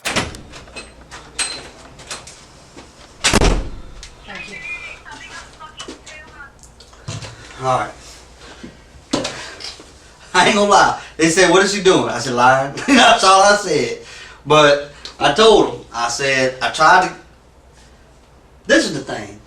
Most people do come in here and lie. One, because they're scared. Okay? Most of the time, they have to be embarrassed or checked or realizes that it is what it is for them to go. And most of the time, they start crying, "I'm sorry I lied. I was just scared." I'm going to be honest with you. I told them, I said, I'm going to have to get that girl to a point where she realizes that she knows, and then she'll lie, she'll cry, and she'll say she's sorry. And it ain't no hard feelings at the end of the day. What is it going to take to get there? I mean, I really, if I'm lying, I really okay, don't so you don't think Brett had anything to do with this? I really don't. I don't understand how he could. So if Brett didn't have nothing to do with it, if you don't think Brett had anything to do with this... Tracy just stated that if she's lying, she doesn't know what she's lying about. This is an odd statement to make, because there's no if you're lying when you're telling the truth. Something else I noticed is that she often seems to mirror the detective. As soon as he lifted his feet off the ground and placed them on the table, Tracy pulled both of hers up into her seat. This is the first time she's done that exact action in this interview, but you can find several other instances where she mirrors him in different ways throughout the interrogation. Lancaster University researchers found that mimicry has positive results in establishing connections that build rapport, and rapport building was found to be more effective than the Reed technique. But it's important to remember that rapport can work both ways. It's not unreasonable to consider that Tracy Jones may be attempting to use the relationship she has with Detective Chapman as a means to manipulate the situation she's in, and mimicry is an effective way to do this. Another form of mimicry includes answering questions with a question, which Tracy does consistently. Either way, the detective wants Tracy to call Brett Kelly while he's sitting in the room. It's a request she doesn't have to fulfill, and likely wouldn't if she had been asked via someone she had no previous connection or history with. This is a tug-of-war with rapport, and Tracy is at the end of her rope. And there was no reason that he would think that you know that he had anything to do with this, right? Yeah. Call him. I mean, why would I want to call him? Why would I even want to? Hang on, sweetheart. If you know he didn't have nothing to do with this, and he wouldn't have any reason to think that you would, then he'll answer the phone for you. We both know, one, you're not going to want to call him. Two, we both know if you do call him, he's not going to answer the phone. And then you know, without a doubt, you can't lie to me anymore. No, he don't always answer Okay, the phone. well, call him. Let's try it. Why, though? Put the phone down. Let's call him. I just want to get you to that place, sweetheart. But I don't understand what I'm lying about. Hang on. Call him. Just so I can show that you're being honest and you're not doing anything sneaky. You mind if I look at your phone while you do it? No, I don't care.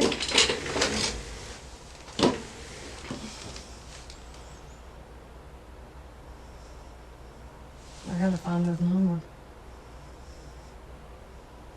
Did you just delete his number before I looked over? It's in here. Alright, go to your recent calls. I don't have any.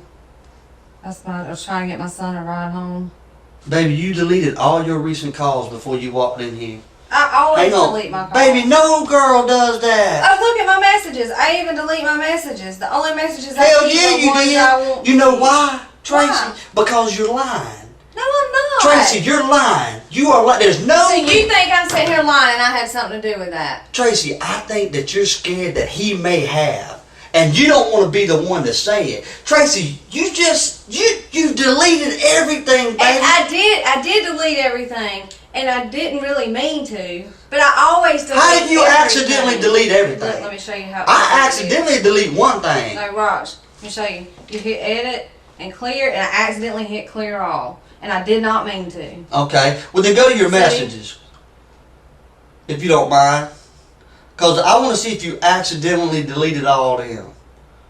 No, I didn't. I delete my messages after most of my conversations. I don't with my son, and I just texted her earlier because I got to talk to her about a file at work, and I don't my daddy's. And I didn't this one just so in case I needed it. Okay. So you've been seeing this man since March, right? When was the last time you talked to him? Earlier today. Earlier today. Okay. Where was he at? I didn't ask him where he was at. When was the last time you saw him? Yesterday. You saw him yesterday. Where were y'all at when y'all saw each other? At the apartment. At whose apartment? Mine. Tracy, please stop lying to me. Stop. Hang on. I need you to stop lying to me, okay? Because in a minute, I'm going to start looking at you like you're a monster.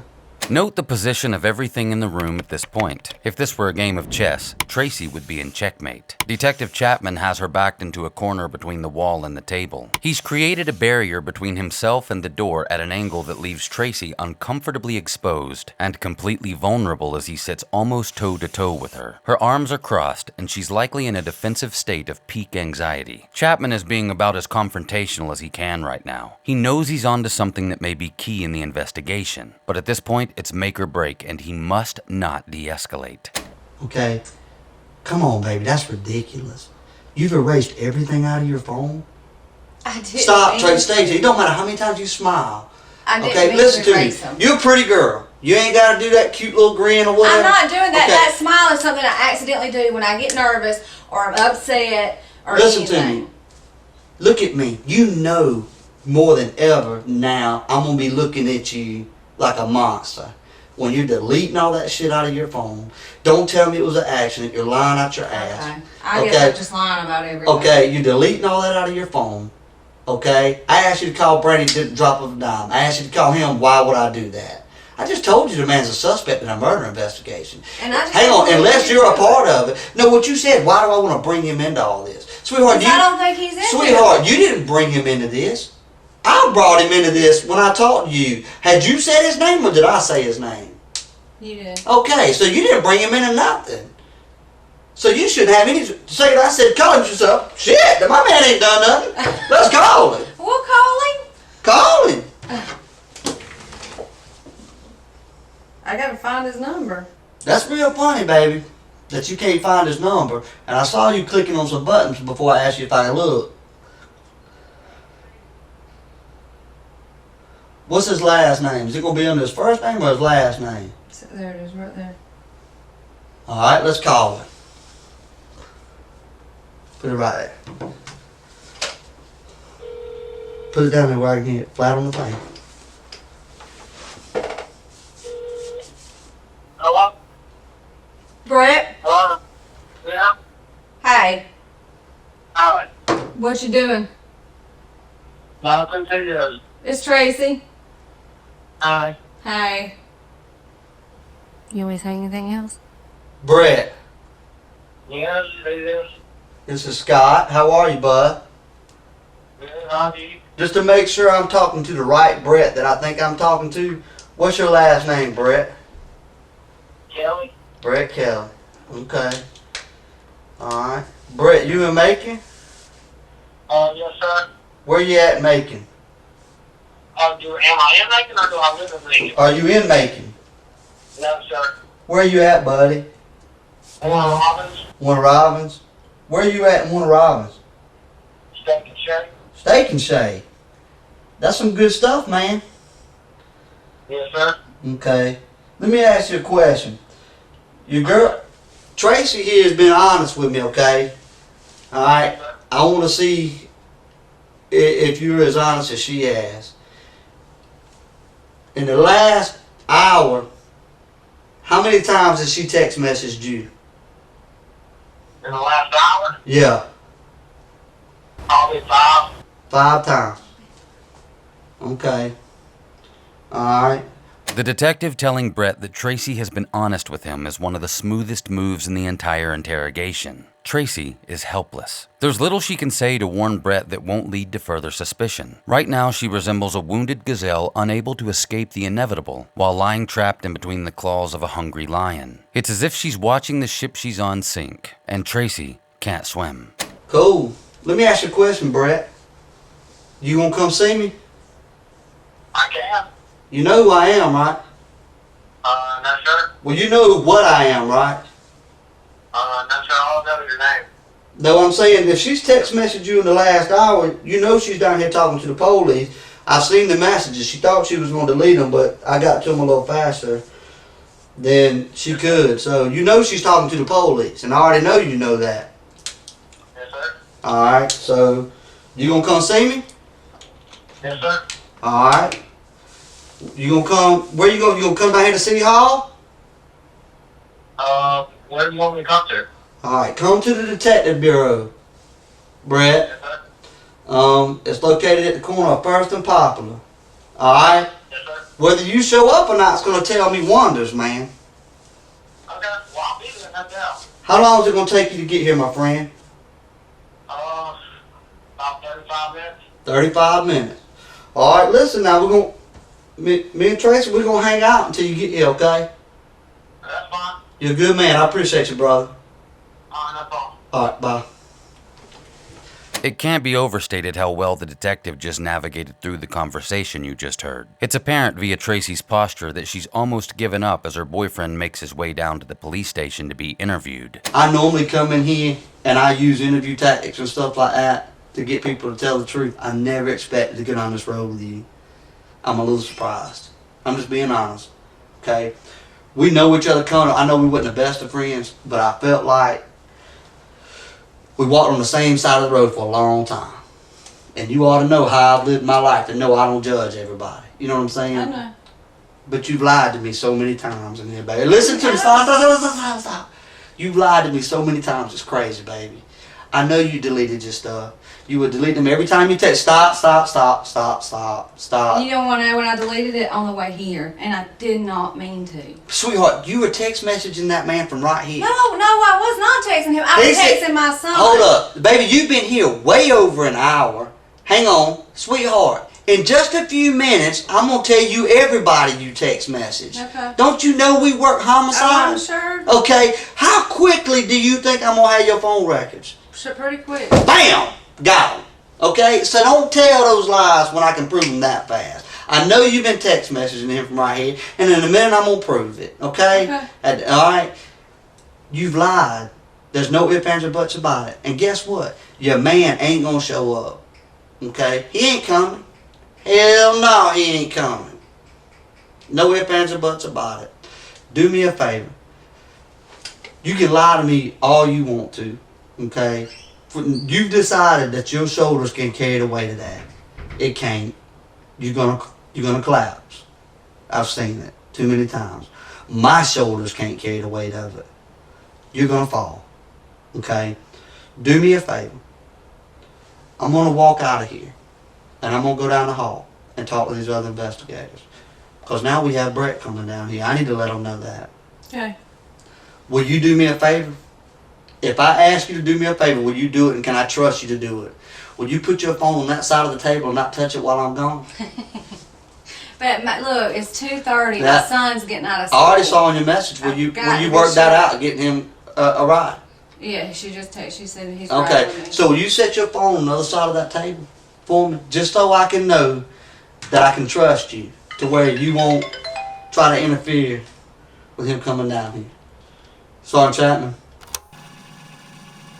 Will you sit that down there? I'm gonna put it right here. Can I smoke? Do you want me to bring you a cigarette? I got a cigarette. Girl, you can smoke. I can smoke in here? Yeah. Let me ask you a question. Okay. Do you feel bad about lying to me? I just want to know, do you feel bad? I mean, I don't know how I can feel bad when I really don't know what Sweetheart, I'm lying about. You have lied over and over and over again, and you already know. Do I look like I'm stupid? Just like when you told the lie, I accidentally deleted all that shit. You knew I wasn't gonna believe it. You already knew that, but I got to prove it in your mind. Hang on. I ain't gonna believe it. But I'm just asking, do you feel bad about lying to me? Yes. Because I have you not lied. feel horrible. I really did not mean to delete that on the way here. Sweetheart, let me tell you something. Why do y'all always automatically assume that somebody's always fucking lying? I am not sitting here lying about that fucking phone. I am not lying about it, and I'm tired. I'm tired of all this shit. Look at me, Tracy. I know it's hard for you, and that's why you're crying right now. Because I'm tired of it. I believe it. You have no idea the stress. There's no doubt. That man has drug you into so much bullshit right now. It is crazy. And you're willing to sit here and carry the weight of that shit? Really? Hell no. That's retarded. I'm going to be honest with you. There's no point in you lying from this point further after when I walk out of here unless you knew everything that was going down before it went down. There's no reason to lie any point. Because you see, it don't take me about 5 seconds to make you feel retarded. You ain't never got to tell me the truth. I can make you sit in your own seat and feel retarded without ever being honest. You done felt retarded sitting here about 3 or 4 times. I know it. I'm real good at what I do, okay? And you have felt retarded and you knew in your mind, that's some bitch knows I'm lying here, but God, I'm going to keep telling this lie. Why? There's no point unless you had something to do. I'm going to be honest with you. You got to decide what's been to go down here. Are you coming over this fence or what? You're lying. I can prove you're lying. I tell you what, I'm not going to prove you're lying. I've already told you, this is their case. I'm only here to help you tell the truth. That's it. That's the only reason why I'm in here right now. I got 14 other cases on my desk that ain't got a damn thing to do with you. Only reason why I'm in here right now is because I know you. That's it.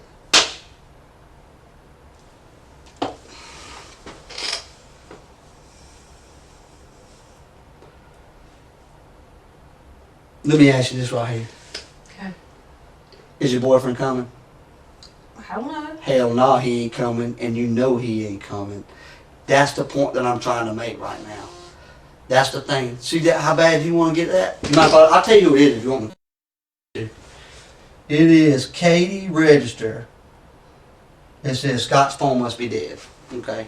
If you want, when it rings, since you're being honest with me, since you're allowing me to let it sit there, when that does it, do you want me to tell you who's calling and stuff? Yeah, that's fine. Okay, I'll tell you who's calling and stuff. You know he's not coming.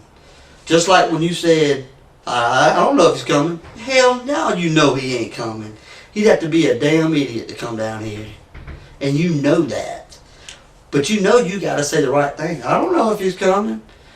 But I don't know why he wouldn't come, because I don't understand how he would have done any of this. Sweetheart, it's sad. You're right. I can't understand how he did it either. Has anybody ever showed you the pictures of this lady? No, I don't want to see him. Please don't show him to me. Has anybody ever showed you? Because you know what? When I see it, I don't even know this woman. I don't want to see him. Please. And let me tell you something. You know this woman. And I got a feeling you're going to look at those pictures today. Okay? Because you're fucking lying, Tracy. You're fucking lying. And it's horrible what happened to that woman. Tracy, it's horrible. The detective should tell you what happened. She's a grandmother and a mother. And somebody did those things to her.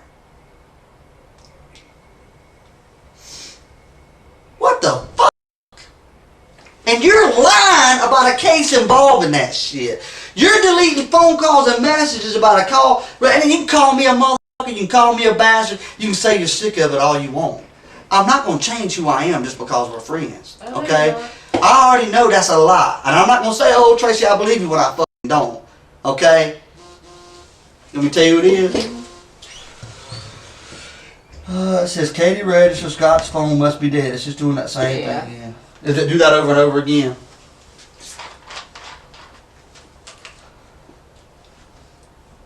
I'll do this for you. For some reason you want to carry this weight up here.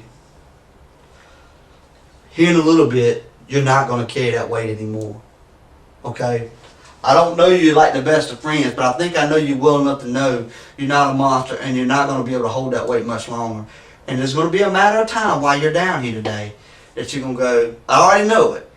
You're going to say, All right, I want to say, and if you feel better with me being in here, you can say, look, okay, you know, it is what it is. I can tell you this. The detective that sat right here, Detective Shirley, he's one of the best guys in the world. Okay? He's one of the best guys in the world.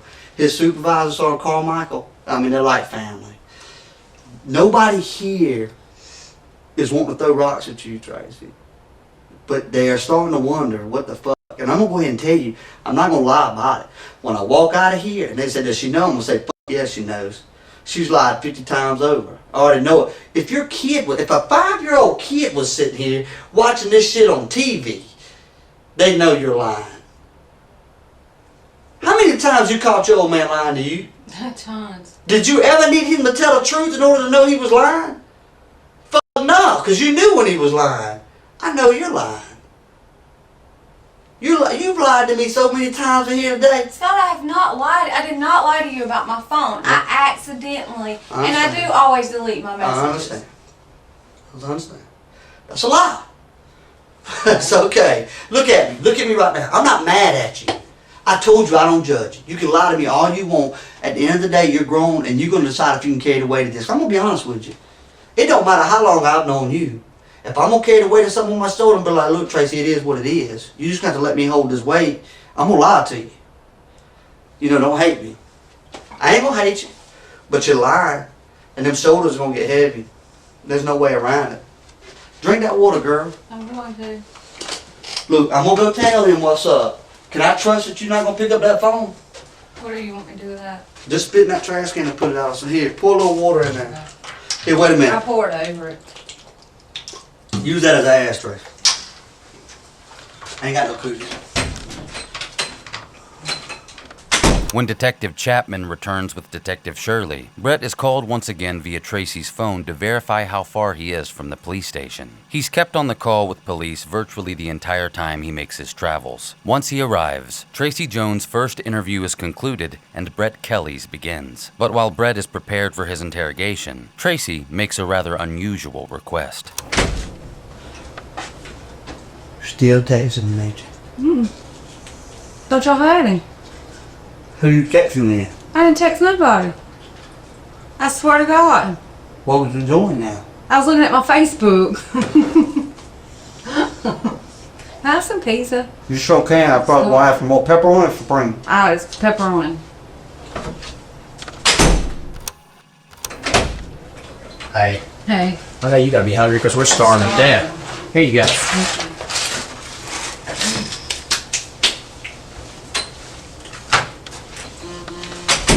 Tracy might be guilty.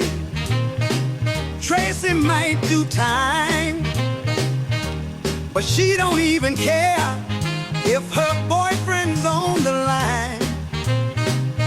You can see through her phony scheme, but she's got pepperoni supreme.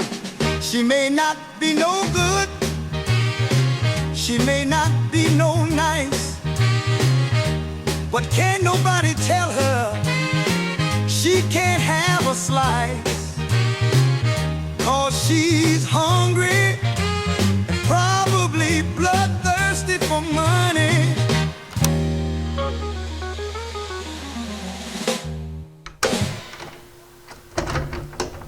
Obviously, there's nothing funny about the murder of Gail Spencer, and while the song you just heard is humorous, the comedy in it is not intended to target the victim in this case, but rather highlight the absurdity of a suspect having the gall to ask for pizza while simultaneously being questioned about their involvement in a homicide, especially when so many surfacing details paint the suspect as guilty of the crime in some way.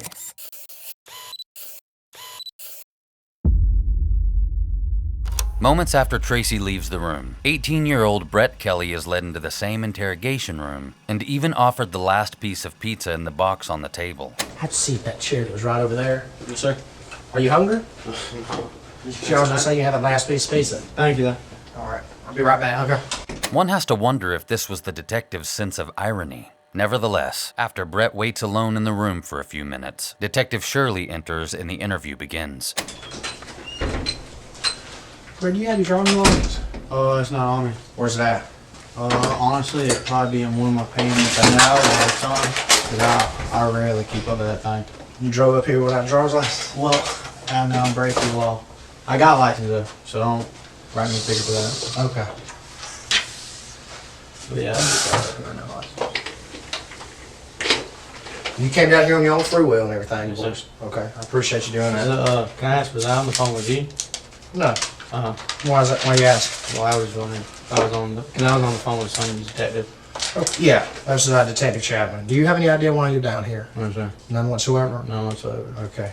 All right. Let me just get some basic information. As the detective formally takes Brett's details, he also uses the time to gather other pieces of general information about his suspect, including Brett's current living arrangements. Brett had been working at a Nissan dealership in Warner Robins as an oil technician until just over a week before this interview. And for the past 5 months, he's been living in Macon at an apartment complex called Rutland Corners. This residence belongs to Tracy Jones. Brett described her sons as being his best friends who he claims are like his brothers. He also stated that he's been visiting the apartment since he was around 14 years old. He makes no mention of the fact that he's in a relationship with Tracy at this point. I want to ask you some questions about some stuff, okay? Yes, sir.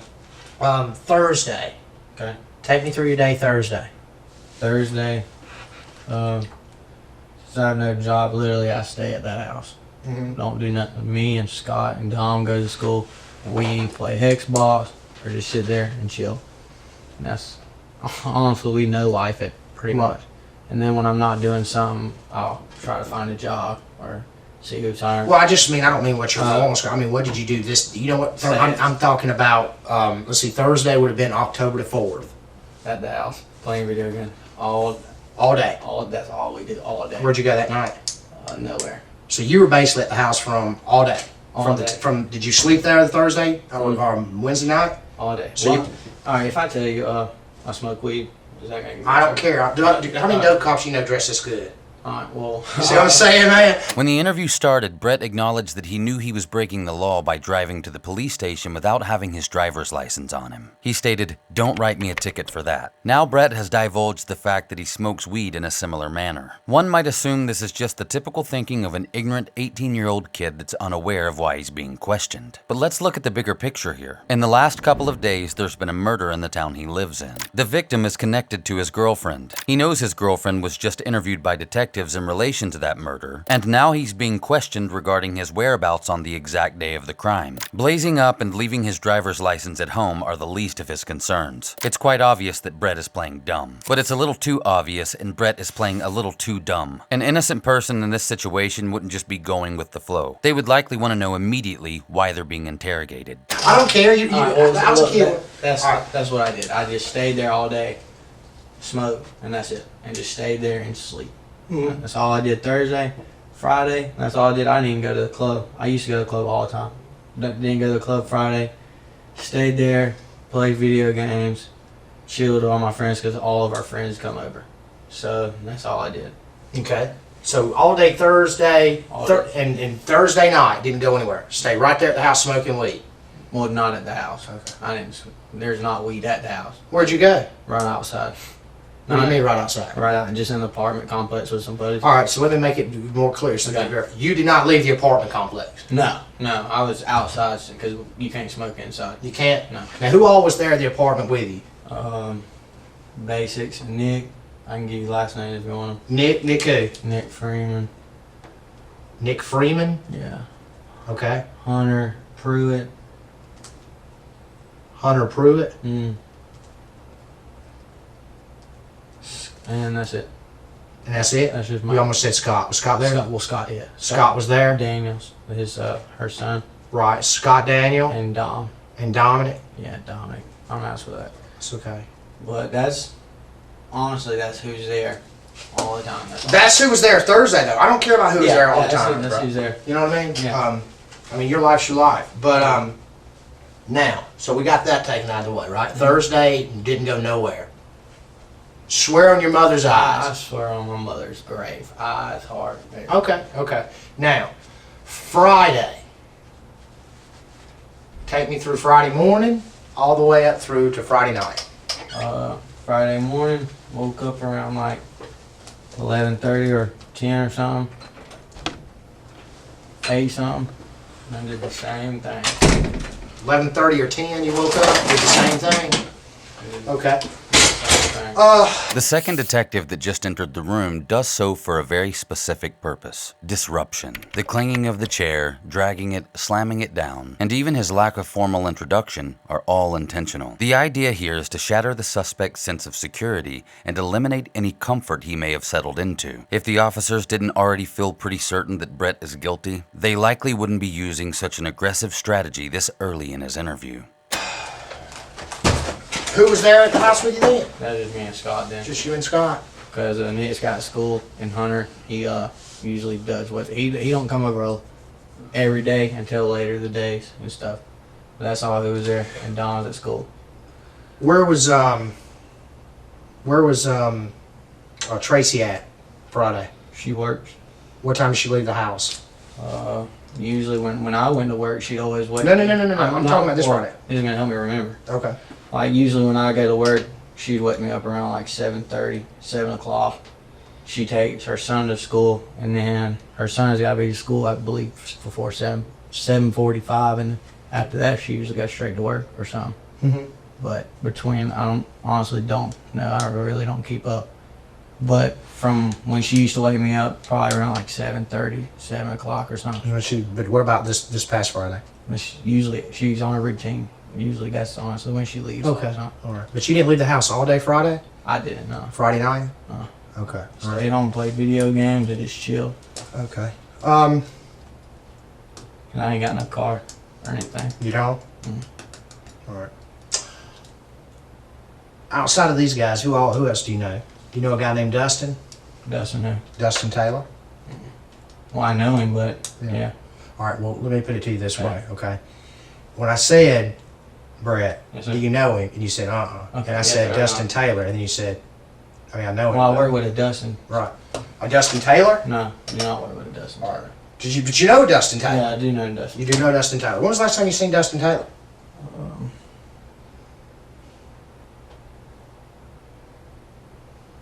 About two and a half weeks ago. 2.5 weeks ago? What happened then? I went to Steak and Shake. You went to Steak and Shake? You live over there at Steak and Shake, don't you? I eat there a lot. Yeah. That's all we do is chill at Steak and Shake. Okay. Took me to get my hair cut. He did? Yes, sir. So when I talk to Dustin, he's going to verify that, right? Mm-hmm. I'd drop my bike off my house, took me to get his hair cut, my hair cut, and then he took me home. And you said that was 2 weeks ago? Right there 2 weeks ago. Right there 2 weeks ago? Or a week and a half. I'd say that. That's too nasty little scratch you got right there on your cheek, buddy. If you ask me, it's a bold move for the detective to put his hands on Brett, especially directly on a portion of Brett's skin where he spots damage that he suspects may be evidence related to the crime. I feel like this could have been handled better without the physical contact. As you already know, Scott Chapman, the detective that spoke to Brett on Tracy's phone, is the same officer that interrogated Stephen McDaniel in that very same room about the murder of Lauren Giddings. And as you may remember, he too was quite handsy with the suspect. Tell me, bud. I didn't do it. Yes, you did, Stephen. Your hands with the body. Quit lying. We want you to tell it so that way people will understand you're not a monster. Things you got out of control.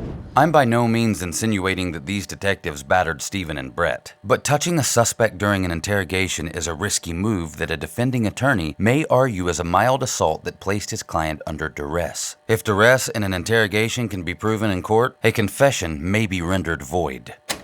How did that happen? I don't know. You don't know how you got scratched? Is it this big long one? Yeah. Well, that was me and a dude named Lemmy wrestling at work when I worked at 5 Star. How long ago was that?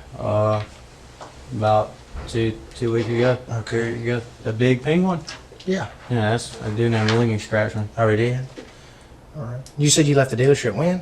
About 2 weeks ago. About 2 weeks ago. 2 or 3 weeks ago? Okay. All right.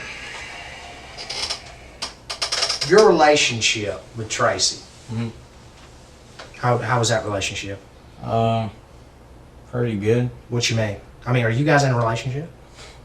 A lot of people ask us that now. Why would Tracy say y'all have? It's okay. I mean, you're of age. If you're, I know that. Look, man. I know that. All right. You don't want your best friend to know that you're paying her mom. That is, your best friend's mom, right? Well, no, it's not that I don't want no one to know in our relationship. I just try to keep the word relationship out of it because I don't like that. I don't like having a girlfriend. All right, so you're just having sex with her. You can call Okay. Were you right? Yeah. Okay. Because she said that. Yeah. Tracy's been out here today, all day today. Mm-hmm. Tracy said a lot of things. There's a lot of things that I know. Okay. All right. Now, before I go any further, everything that I've just talked to you about and spoke with you about, you're telling the truth on. Swear on my mother. You swear on your mother. That's what I put my hand on the Bible. We're almost 15 minutes into this interview and there's been no mention of Gail Spencer's murder from either side of the table. Brett Kelly not only swears he's telling the truth, but he just swore on his mother and offered to do so on a Bible as well. He clearly believes this makes him look innocent. But he hasn't even been accused or questioned about the crime yet. The crime hasn't even been brought up in the conversation. This makes Brett's willingness to swear seem unnecessarily desperate. After all, what's he so desperate about? There's no way that Brett doesn't know that his girlfriend's coworker, Gail, was murdered. He also knows his girlfriend was just in that very same room being questioned. At what point in this interview, as an innocent person, would you have raised concern for yourself? For example, fairly early on, you'd likely come out with a question like, "Am I being accused of a crime here?" Or, "Wait a minute, you guys don't think I killed that lady Tracy works with, do you?" Questions like these would be understandable given the circumstance. And only afterwards would swearing you had nothing to do with the crime make a lot more sense. But Brett is completely avoiding the elephant in the room, and that's odd, to say the least. That's bad. Well, that's my honest opinion, and I'm going to stick to that. Okay. Till the end. All right, well, let me show you something. Sergeant Carmel, you don't mind staying here for a minute, do you? Okay. I'll be right back. Don't go anywhere, Brett. All right. The two were left in the interrogation room for a few minutes, during which time the only words uttered come from Brett as he applies saliva to his fresh arm tattoo while stating, "I'm just keeping it moist." When the other detective returns, the pressure in the interview is significantly ramped up as Brett's alibi, the one he just swore over his mother on, is completely picked apart. Oh, goodness. Oh, where was Tracy at Thursday? Did she go to work or was she at home with y'all? She went to work. She did go to work Thursday? Okay. Now, what I wanted to show you here, kiddo, is you stayed at home Thursday, right? All day Thursday. What is that right there? Passport? A passport. What does that say where it's stamped at, pal? October the 4th, 2012. Okay. You couldn't have got your passport and it's stamped on October the 4th, 2012 if you were at Rutland Corners all day Thursday and all night Thursday. Okay.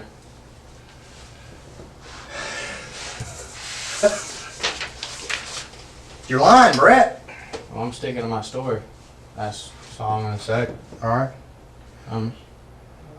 What story? What story are you sticking to? The one I just told you that all the information you got right on the piece of paper. But I've got it right here, buddy. All right. After a few more moments of investigative fishing, the detectives finally put it straight to Brett and ask him about the murder of Gail Spencer. How much money do you have in your account? 0. You don't have any money in your account? 0. Okay.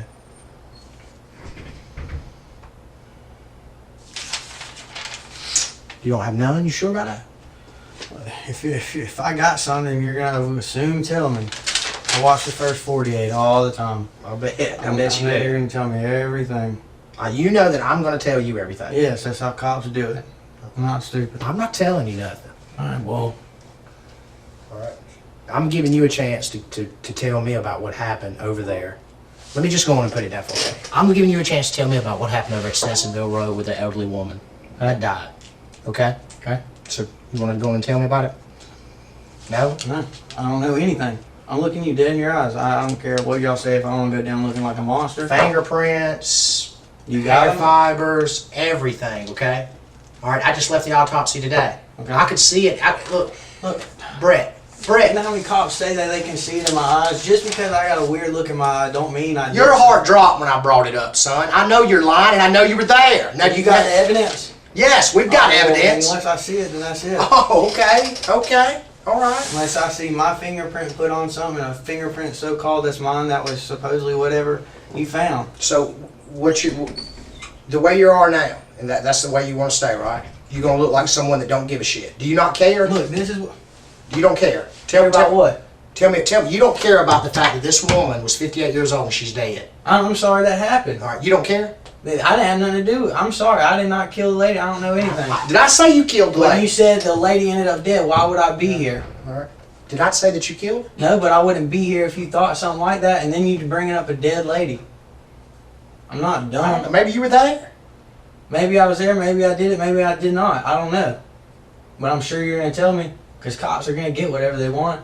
Okay. Always happen. I appreciate you having that much faith in us now, Brett. I appreciate it. I do. Okay. But it's a lot of wrong people going So I think then you know something. No, I don't know nothing. What did you just sit right here and say, Brett? You just sit right here and you sit in front of this man. Maybe I did kill her, maybe I didn't. Yeah. Maybe I was there, maybe I wasn't. Yeah, there's a lot of maybes. Now who would say that, though? But was I? All right. That's the question. But was I there? You can answer that question. And no. If y'all say y'all got evidence. Are you saying you were not there? No, I was not there at that house. You were not there at that house? No. Even though we can put you there? Even if you can put me there, I don't care what y'all do to put me there unless y'all got a time machine. Well, he's a tough guy, man. Mm-hmm. Yeah. Were you that tough with the lady? Do you know what her name was? Do you know what her name was? Look at me, Brett. Do you know what her name was? Okay. What was it? Her name was Gail Spencer. She was 58 years old. She had 2 grandbabies. Okay. Small. She had a son that loved her. She had a sister that loved her. Okay? She loved her job, and she had neighbors that loved her. Okay? Her name was Gail. Okay, my name's Brett, and I didn't have anything to do involved with myself with that lady. You were there. I know you were. I bet everybody that you got here supposedly. Did she scratch you, Brett? No. She scratched you, didn't she? No. All right, if she scratched me, smart as I am, you can pull supposedly the DNA off of her fingernails of my skin if she did supposedly scratch me. And yeah, most definitely. And let me guess, you got it. Oh, we get it. Don't worry about that. Oh, you can get it because I got like 100 people that says they seen the blood come off my face of this big pink scratch at my work of me wrestling somebody. So you can do whatever you want with that. And what'd you say that guy's name was? Lemmy. Lemmy? You got his phone number? No, I don't have his phone number. Okay. Brett sticks to his story as the detectives continue to press about the alleged wrestling match and the origins of the scratch on Brett's face for a few more minutes before recentering the questioning around what they claim Tracy Jones told them. Well, Tracy's already done told us. What'd she tell you? I'm not telling you that. Then why are you going to tell me that and not even tell me? Why? That's like blue balls. This isn't a game, Brett. I know it's not a game. Real life. Yeah, it's real life. Now look, I don't know if it was an accident or not, but I need you to tell me if it was. Maybe you didn't mean for the lady to die, and she did. If you think she scratched my face, why do you think it'd be an accident? If you think the old lady scratched my face. It's clear what the detective means by accident. They're insinuating that even though they believe Brett is culpable in the murder of Gail Spencer, her death may not have been intended. This move has the Reed technique written all over it. They're trying to lead Brett into admitting some form of responsibility for the crime without admitting to malice. And as we know, malice simply means intended. Crimes convicted without malice can equate to lesser sentences. In reality, any admission of Brett's involvement in this crime is a huge step forward for detectives because the evidence has likely already shown whether or not the murder was intended. But Brett is sticking to his guns. You said it maybe be an accident or something. Maybe it was an accident. Alright. Well, you can tell me that when y'all find the case out or whatever. Wow, there's like no emotion with you whatsoever, Brett. It's like you're just empty. Is that true? I don't know. You don't know if you're empty or not? I got a heart like everybody else does. You're not showing it. Well, it's beating. That's about all it's doing is beating.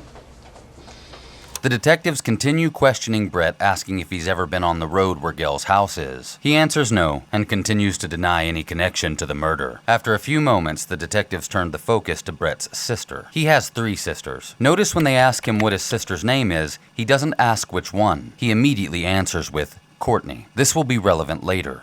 What's your sister's name? Courtney. Her last name Kelly also. Only got 2 last name Kelly. When was the last time you and her were together? She stayed at my house Stayed at Tracy's house, I should say that, about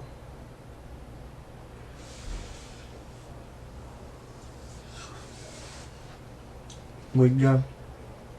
Last week? Not last, yeah, last week. Like Thursday? Yeah, somewhere around there. Somewhere around there? No, man, last week, that's all I know. I don't know the exact date. And that was Courtney, right? Courtney Nicole Kelly. Brett goes on to claim that he doesn't have Courtney's number or know her living arrangements because she's been gone for 3 years until recently. He also claims she has a bad drug problem. A few moments later, one of the detectives turns up the heat another notch. Let me tell you, you don't have the skills, son, to fuck with us down here. Let me just be blunt. You don't have that skill, okay? So play all day long because we got all night, all right? I promise you that. You don't have the skill to fuck with us down here. I don't have a job, so I'll be here all That's day. right. And how about your 12 grand that you put in the bank, or was put in the bank? Guess who's got it? All right. We do. Do you even know about that? I don't know, tell me. I don't think he does. I don't think you do either.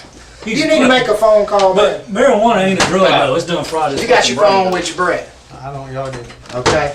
Look here. You want to make a phone call or something? Just shit. I don't know. I'm letting you know. I'm trying to be. If you want to make a phone call, you got to hit this, dial 8, and then dial the number to get out. All right. So hold tight. We'll be back.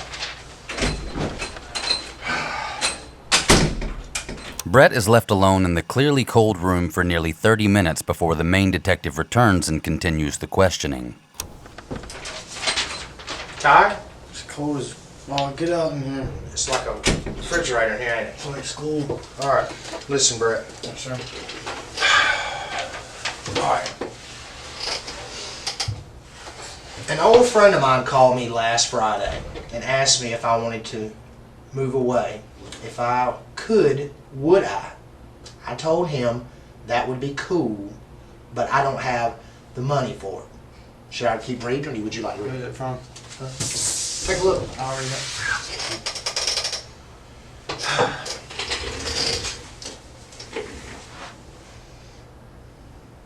Mind if I read it all? Yeah, you can read it out loud. I'll read it myself. Okay. Brett is currently reading a letter from his friend Dustin. Dustin reported something Brett told him to the authorities, a scheme that involved murder, money, and fleeing the country. Brett is quickly losing his grip on the ledge he's been hanging on to. The water beneath him is so far away that it will barely cushion his fall, and, as you may have already guessed, Brett can't swim. What you think? Huh? What you think? When did you get that? Where? That too. Or no, what would you say? When did I get that? When and where? I got that today. Okay. From House County Sheriff's Department. Who do you think they talked to? What, Dustin? Yeah. I mean,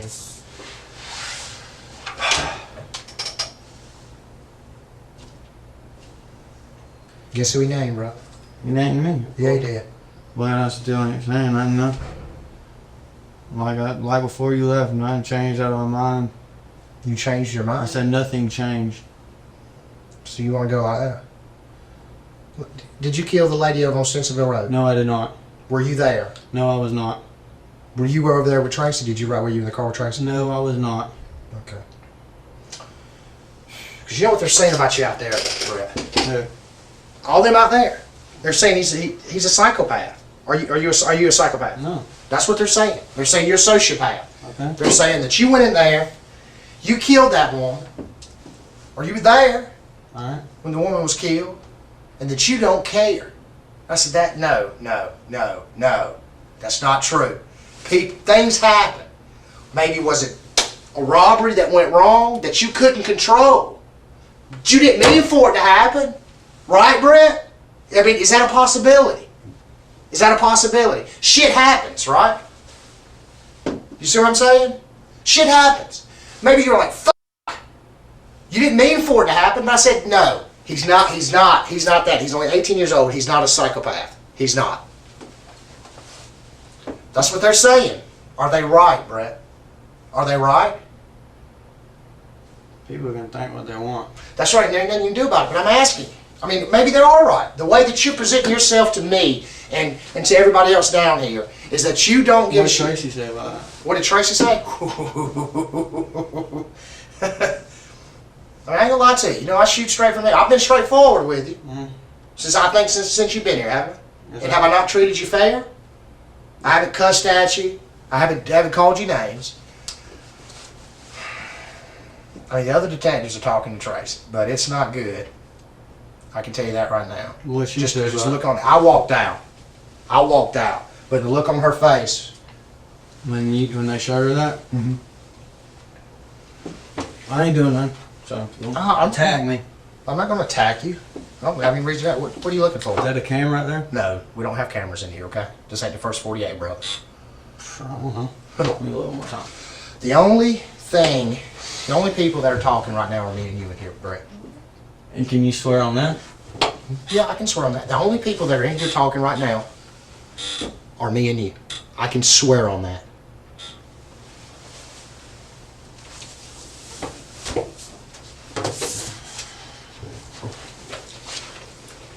Me and you be the only ones talking? Yes, me and you will be the only ones talking. This is a pivotal moment in not just Brett's interview, but the entire investigation. It seems like the rapport building has worked, and Brett may finally be ready to divulge information. With a sense that a confession is soon to follow, the detective will now do whatever he has to do to keep Brett talking.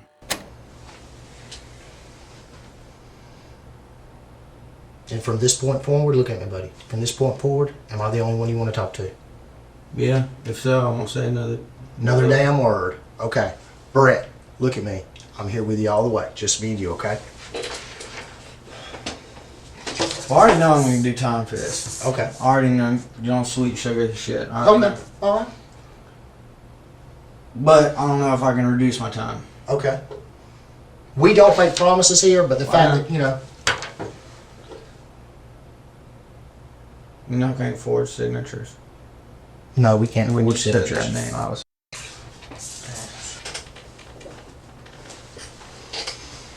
You got my sister yet? I ain't gonna lie to you.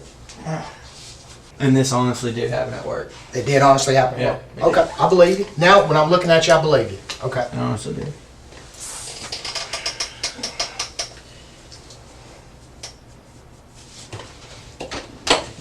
As long as I don't get lethal injection. I want to treat you right since you treated me right. Okay? Sorry about lying about the passport. That's okay. That's okay. So you, look. I ain't admitting to nothing yet. Okay. That's fine. Damn. I ain't a psychopath. I know you're not, Brett. I can look at you and tell. Shit just went bad. And I just need to know I need to know why. I need to know that.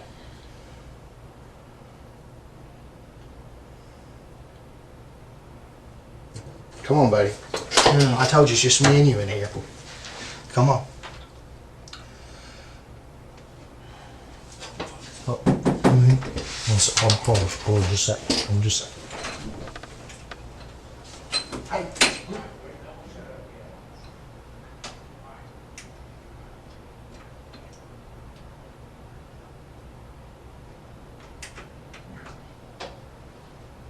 Brett, can just 1 second?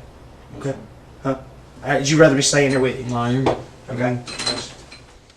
You might find yourself puzzled about what just happened. The detective was seemingly seconds away from a confession when someone knocked on the door. Bar a family emergency, what could possibly be important enough to risk blowing an instant solve in this investigation? It certainly seems like an odd exit time. But when the officer returns, the purpose for the quick departure is revealed. The detective needed a copy of Brett's Miranda rights in order to read them out to him and get him to sign his name acknowledging them. A very important step that, if missed, could have led to a voided confession.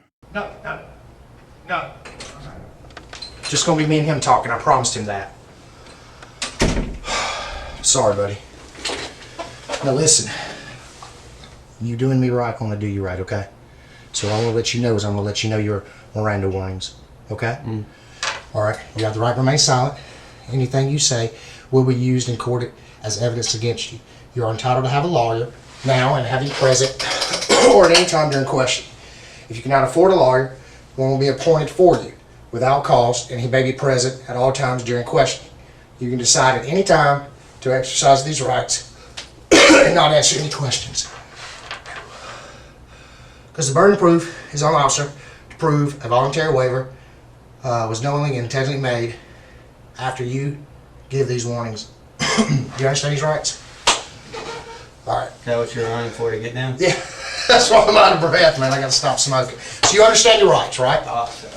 So let's start from how all this got started. Okay, I'm right here with you.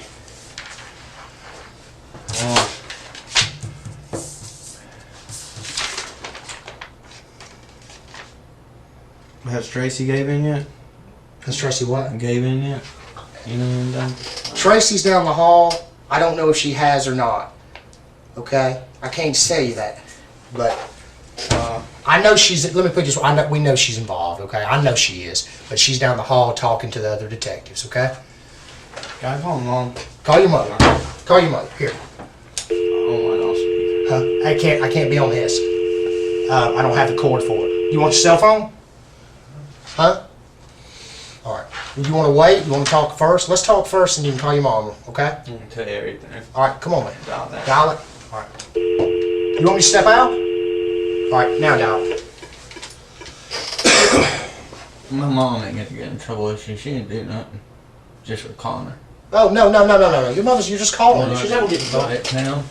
Huh? No. I'm sorry. Hold on just a second. All right. Now just dial the number.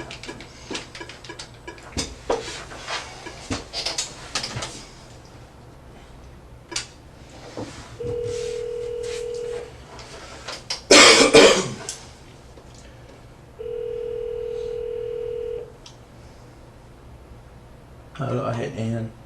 No, you don't. Hey, if I hit that bit, N? To end it. Hold on, Mom. Don't say nothing. Mom.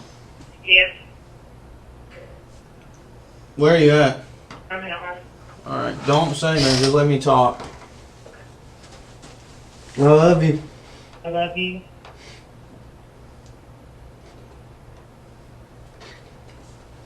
Yeah. I love you a lot. I love you a lot. What's going on, baby? Tell Dad I love it. I love you, Mom. I love you. What's going on? Bye. She's gone. Fuck. That was a very manly thing you done. Alright. Okay, bud. Alright.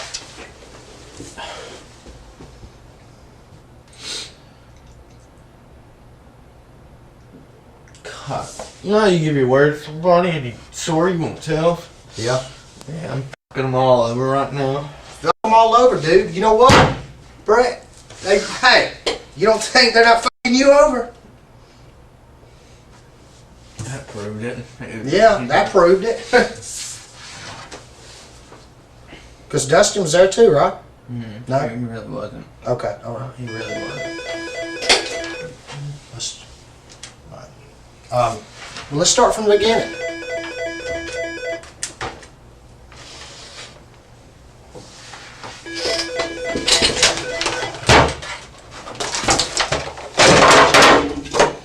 There. Let's start from the beginning.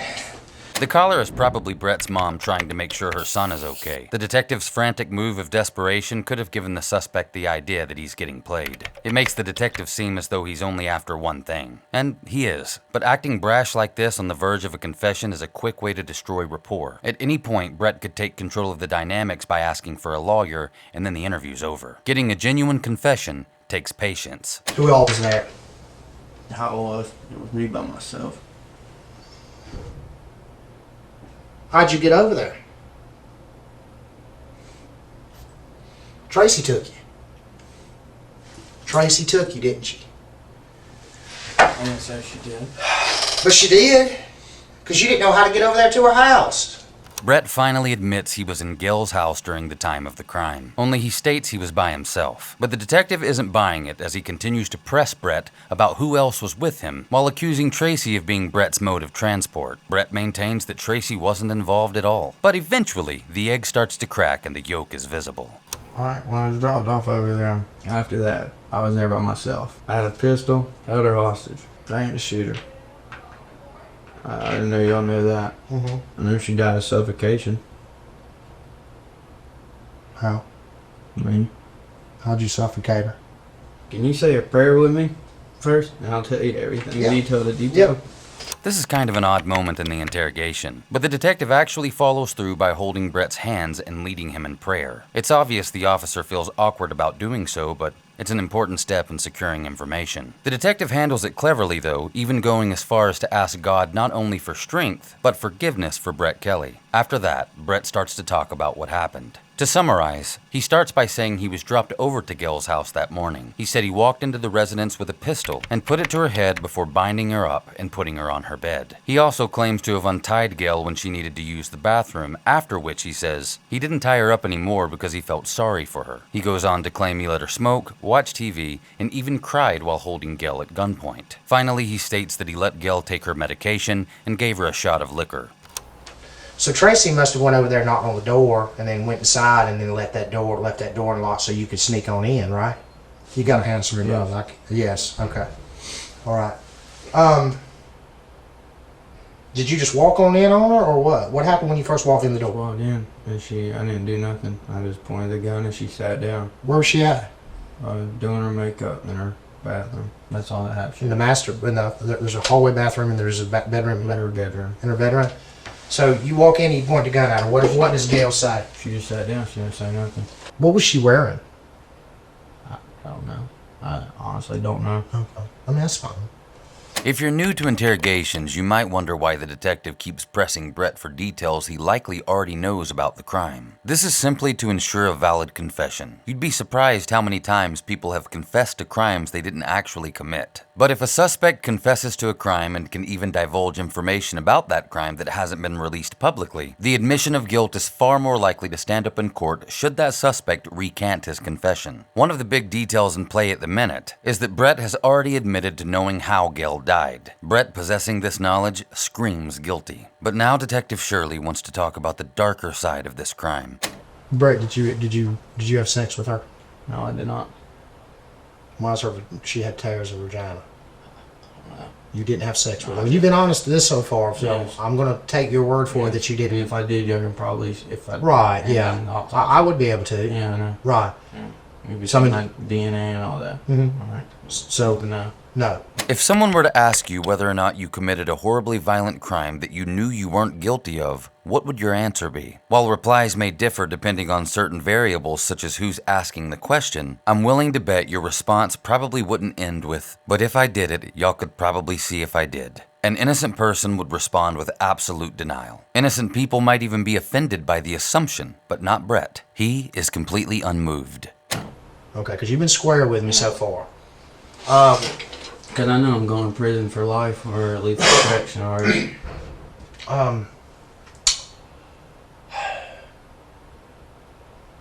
About what time did you leave the house? Around 4. About 4 o'clock? In her car? Mm. Okay. To summarize, Brett claims that Tracy dropped him off down the street from Gail's house. While being held hostage, Brett states that Gail took some medication of her own free will that caused her to become very docile. He then suffocated her with a plastic bag before leaving in her car, which he then dumped near a church on Allen Road in Bibb County. After that, he threw her keys in a gas station trash can before fleeing the scene and returning to his and Tracy's apartment. According to Brett, he never stole anything from Gail physically, even though her wallet and phone were missing. And while he admits that his sister Courtney Kelly was involved in the scheme, he says she was never at the house. In fact, he still claims he was the only one in Gail's residence at the time of the crime, though he does state that he was merely instructed to do all the things he did by Tracy Jones. After keeping Gail hostage all day, he says Tracy called him at 4 p.m. and told him to do it, which he took to mean kill her, which is exactly what he did. He later burned all of Gail's clothing and other belongings outside in a trash can at his apartment. He said he had no idea why he was going over to Gail's house at the request of Tracy, other than to keep an eye on her. According to him, he was simply following instructions which were to hold Gail hostage and wait for Tracy to call. So you weren't actually over there to rob the place. You were told to go over there and kill Gail. No, I wasn't told to do anything yet. I was just told to go over there. Told to go over there. Yeah. And just keep her there. Just make sure she don't leave her house. But then when you got a text message, I didn't get a text. or call, did she call you? When Tracy called you at 4 o'clock, what did Tracy tell you? Do it, just like I said.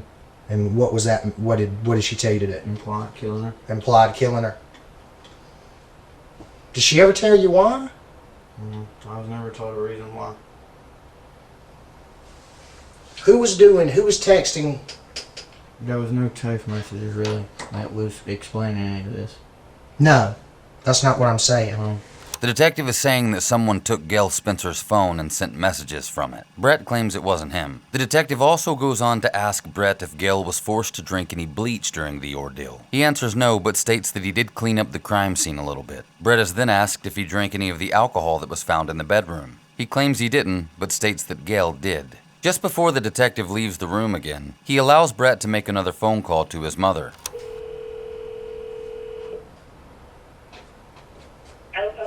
Hello? Hey, Brett. They know. They know what, son? Hey, where's Seth at? Who?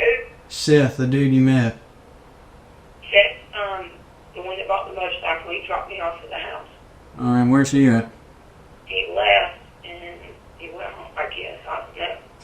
Well, the cops know everything.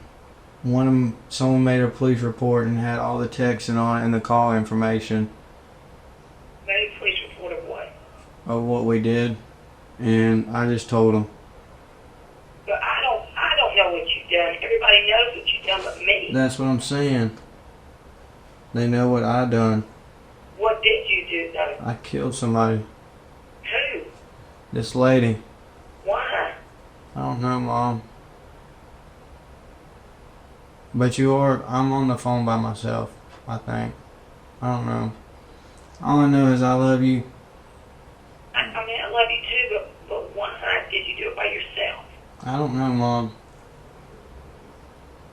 For money? By yourself? Yes. For money? Yes. Why would you do that, though? I don't know, Mom. Can you confess? Yes.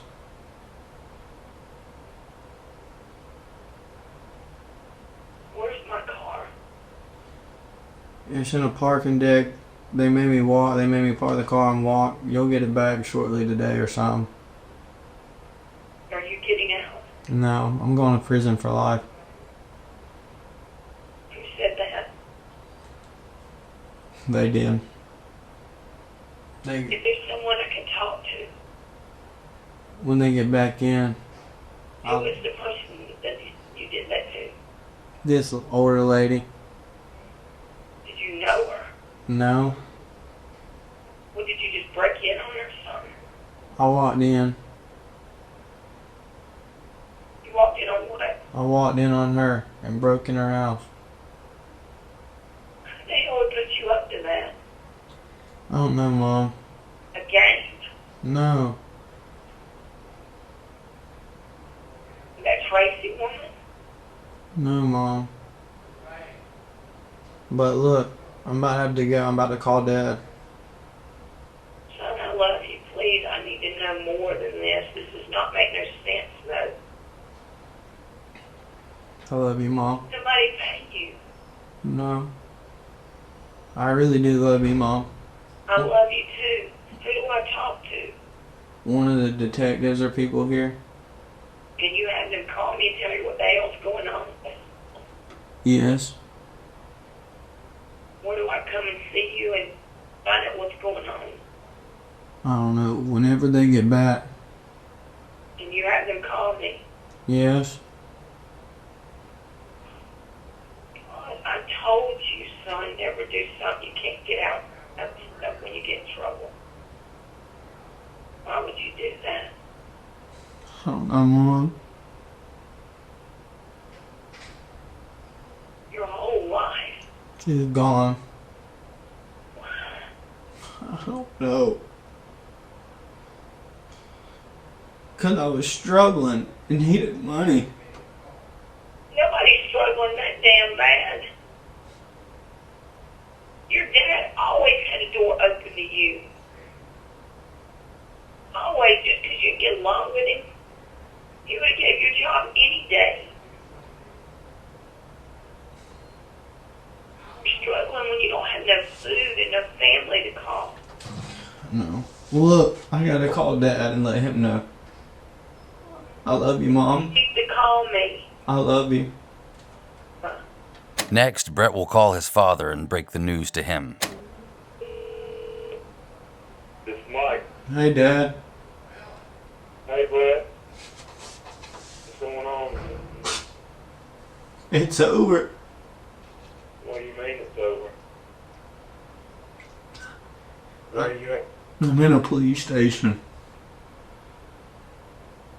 Well, I don't know what happened. Do not say anything to anybody till there's a lawyer involved. I already told him. What? I already told him. What happened, man? I killed this old lady.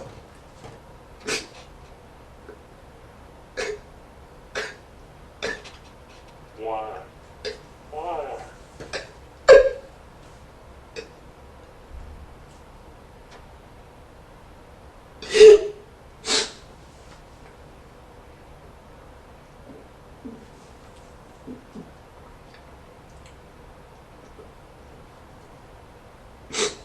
Can I come up there and see you?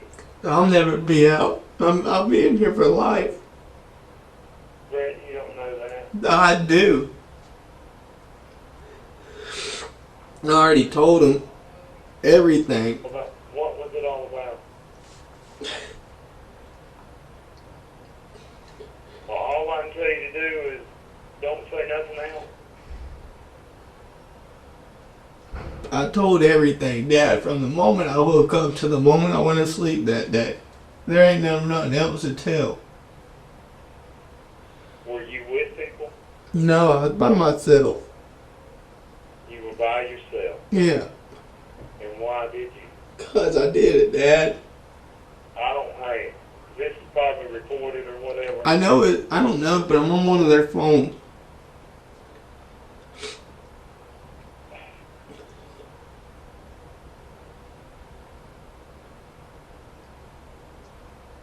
Have you talked to your mom? Yeah. I did. This isn't you, son.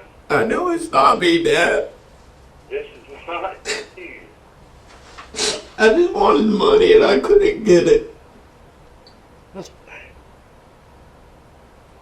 You know, I can help you in any way in the world. What did you need money for? I was broke. I could barely pay my bills. Brett. Why, son? Why?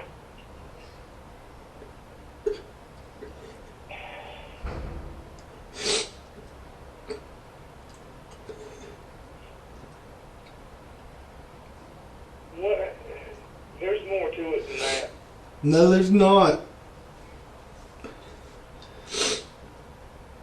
You mentioned something else to me the other night that made more damn sense than what you just said. There's nothing more to it. On the contrary, there's a lot more to it, and we'll get to that later. Brett continues to claim that he acted alone, but his father isn't buying it. Then Brett finally says it was all a setup. When the detective returns to the room, Brett's dad reminds him not to say anything else until legal consultation is acquired. Let me tell you something. You don't say nothing to nobody until we get a lawyer. I already done told him, Dad. Well, look.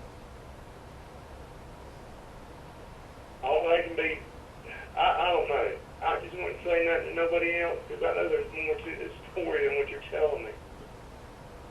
I seen you go through stuff at school and you want to take the blame for everything to cover everything up.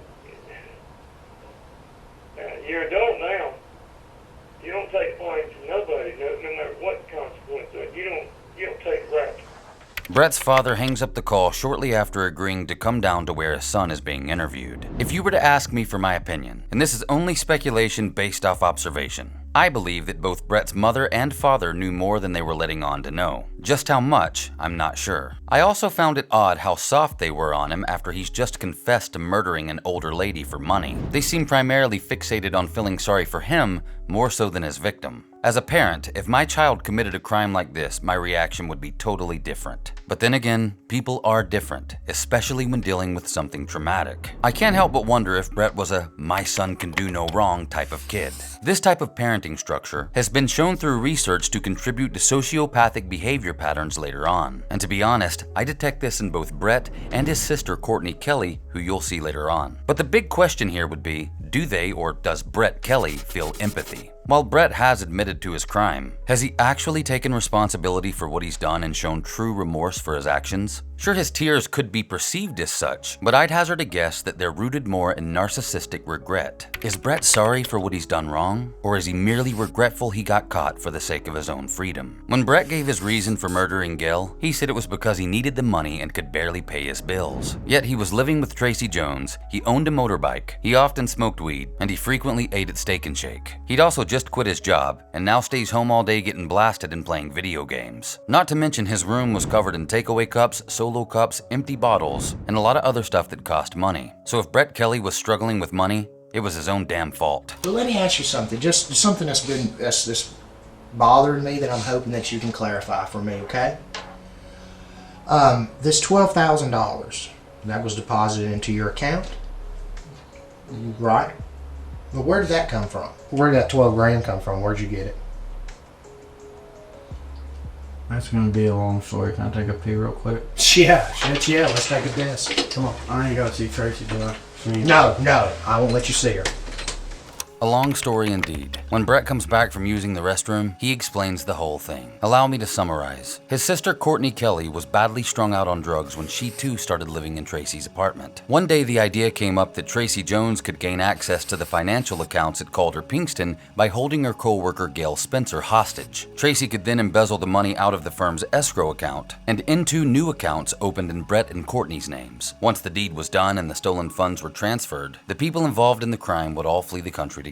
So the morning Tracy went over to Gail Spencer's house, she set her up to be held hostage by leaving her door unlocked when she left. And that's how Brett entered Gail's house along with another man named Keith Dozier. Brett held Gail hostage at gunpoint while Keith served as a lookout. During this time, Tracy went to work as usual at Calder Pinkston, where she used Gail's security fob to wire out the stolen money, with the bulk of it going into Courtney Kelly's accounts. Courtney took care of arranging passports for everyone involved and was supposed to divide the rest of the stolen money out of her account to the rest of the crews. In the end, as previously admitted, Brett was indeed the one who murdered Gail, but he insists that Keith Dozier helped him hold the bag over her head. Once she was dead, they fled together in her car. But that's not the full story. Someone did something specifically disgusting to Gail just before she died, and so far, just exactly who that is still unclear. But Brett goes on to drop a massive bomb on the whole scheme when he reveals that his sister Courtney actually stiffed the whole group and fled with most of the money and her passport, refusing to answer the phone to any of them. He had no idea where she was, but stated that because she's already wanted, she shouldn't be hard to find. And she wasn't. Courtney was actually on a drug-fueled spending spree with another guy who also later got charged for his role in the plot. Courtney was captured on CCTV all around the area making purchases and hiding out in hotels. The total amount that ended up getting stolen from Calder Pinkston was $1,292,300. Text messages later revealed the panic Tracy was going through after Courtney ditched the rest of the crew with the money. I mean, the whole thing was messy. Nothing was really that well thought out. To be honest, it amazes me that these clowns were actually able to even get the money. But they did. And from what I could see online,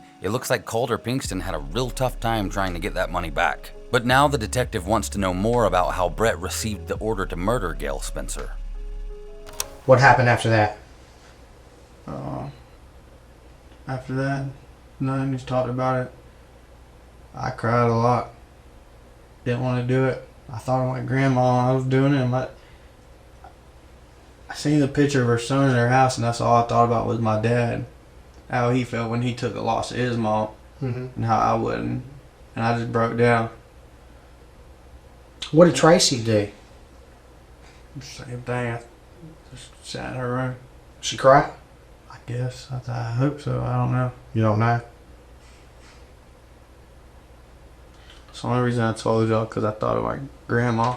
I didn't want that jump to happen to her, but right. I guess when there's money involved and you're needing it, you'll do anything. It's true. Some people will do things they wouldn't normally do for money, especially when they're desperate. But desperate people aren't typically eating out while mending fresh tattoos. Brett seems more concerned about the fact that he's ratting out the rest of the group than he does the actual crime.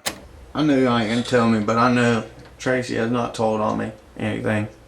I know she hasn't.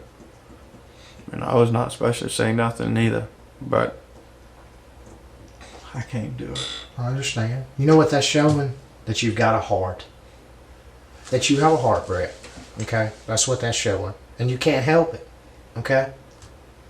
You can't help it. At least you have a heart and it's like, look, this is what happened. I'm sorry. Things went too far. You know what she's doing? I didn't kill nobody. So, you know, who looks like a monster? Right? No remorse, nothing like that. But anyway, at least you're showing that you have a heart. Alright? I know things went too far, but at least you've manned up and came down here and asking for forgiveness for what you've done. Now, is there anything else that you can think of that you may have left out? And I'm not saying lying. I'm saying that just you may have forgotten. That's everything. That's the absolute truth. All of this was over so that Tracy could embezzle money, so that she could transfer monies from that account to y'all's accounts. Did she transfer money in your account? Today, she did. And it was today, and it was $12,000. How much was it? 200 and something thousand. She transferred $200,000 in your account? It was 800 something thousand in my sister's. There was $800,000 in your sister's account? Or was it just those two accounts? That's it. Okay. All right. Big money. That's a lot of money, Brett. That's a lot of money. Yeah, I did it. Okay. All right. The detective decides to take a break, and before he leaves the room, Brett offers to surrender his phone. If you'll remember, Brett's father is currently on his way up to the police station. Brett is left alone in the room for around 45 minutes, during which time he either hides his face or puts his head down. Then, roughly 3 minutes before his father enters the room to console him, Brett dramatically drops to his knees and begins to pray. Now, I have no proof of this, and it's purely speculation, but I wonder if Brett caught wind of his father's voice in the building and staged the whole thing to feign remorse in front of his dad. Again, it's just an observation and opinion based on the fact that I don't believe Brett Kelly is truly remorseful for what he did. I think he wanted the next person that walked through that door to believe he was sorry for killing Gail Spencer. But Gail Spencer wasn't just murdered. After Brett's interview concludes with the cat out of the bag, Tracy is brought back in singing a completely different tune as the denial has faded. I've drastically trimmed down her second interview into quick bullet points as she finally comes clean. And this is where things get a little dark. Well, it all started out as a joke. Like last Sunday, I was like, if we had the money, would you want to just take off and go anywhere? And we was like, yeah, we'd want to do that. You know, we was really just joking around. Well, Tuesday or Wednesday, I realized that there was a big account on fund on that Friday so I was $800,000.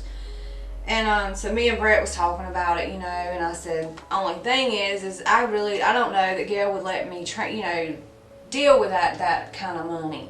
I said I'd have to figure out a way to keep her from coming to the office. He said, well, I can go to her house and make her sit there all day. And I said, well, and then that's when we started talking about that, and it just kind of escalated from there. I went to the neighborhood, and I went up to her door. I knocked on the door and asked her if I could use the restroom and get something to drink, and I went inside. Brett and another guy went in the house, and I walked out the door. They were only supposed to keep her there. That was all it. Just keep her there while I could transfer money that day, and then we were gonna leave. And that's how things were supposed to unfold. She was never supposed to be killed. That was never a plan to kill her. That was not the plan at all. He called me during the day and said, I don't know what to do. I don't know if I should kill her. And I said, no, you shouldn't. I said, but I don't want to know anything. I just don't, because that was not the plan. That was not the intention. The intention was just to keep her in that house during the day long enough for me to transfer $880,000 into his sister's accounts. Courtney Kelly, $249,000 and $130,000 or $60,000, I believe, to Brett's accounts. It's the information I'm getting here. I'm going to shoot you straight forward, okay, since you're being honest with me. Okay. The information I'm getting is that you called Brett about 4 o'clock and said do it. No, I never told him to do it. You didn't? No. Okay, because, I mean, it's all on the table now, sweetheart. No, I never told him to do it. I'd say But you know, I'll be able to check that in the phone. I know. Okay. I said I don't want to know, and he did tell me about that. He told me that he made her give him a blowjob, and that pissed me off. And I told him that was stupid. That he should not have done that. That should not have happened at all. And no, I never told him to do it. So, which one? Brett told you that he made her give him a blowjob. Yeah. Okay. Did he say anything else about touching her? No. I think he probably wouldn't have, because he knows I would have got mad. He wouldn't have. Right, if he would have done that. Yeah. Okay. All right. But it was never the plan to kill her. I would never have. I would have never thought of doing that.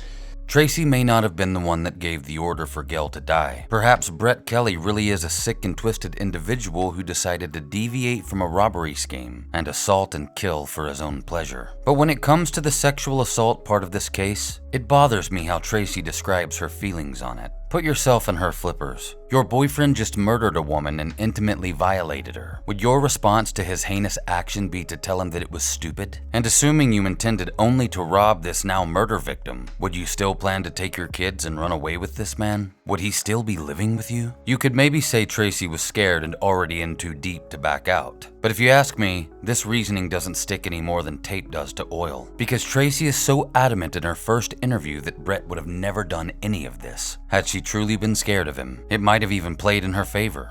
But something about Tracy just doesn't sit right with me. I'm just not entirely convinced that she and Brett are much different from one another. When Keith Dozier was interviewed, he too confirmed that Brett violated Gail in the same way.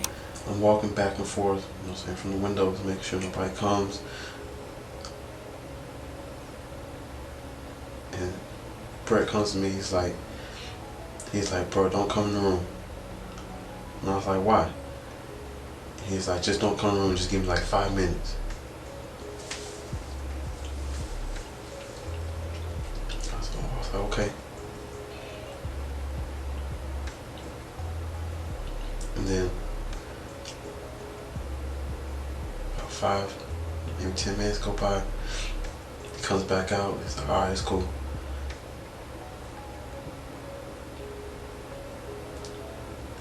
And I see her coming out the bathroom, and she's shaking worse than when we got there.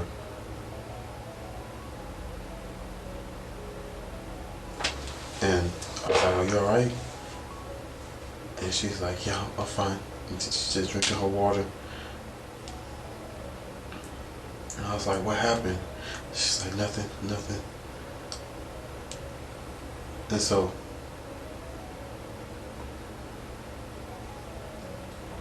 Brett would get a phone call. And you know what I'm saying, he'll turn on the water in the bathroom, and then he'll go into the other room and he'll talk. And then I'll watch her, and then I'll walk back there. I'm like, what's going on? And he's talking to someone. He's like, I might have to kill her. And I'm like, kill who? For what? And he's like, bro, I'm here to suck my dick. And I was like, why would you do something that stupid? I'm like, I'm like, either way it goes, we're f***ed. Because if we leave and she calls the police and she tells them what you did, they're gonna pump her stomach and they're gonna connect it back to you. Cause he said he busted her mouth and he made her swallow. I was like, it's gonna come back to you. And he's like, well, we gotta kill her. I was like, shit, even if you kill her, they still gonna find it. And he's talking about, he's like, no, I talked to my mom, and you know what I'm saying, she said the stomach acids are gonna eat it all up, and I was like, that shit don't sound right. One thing, like, you know, after you die, everything stops working.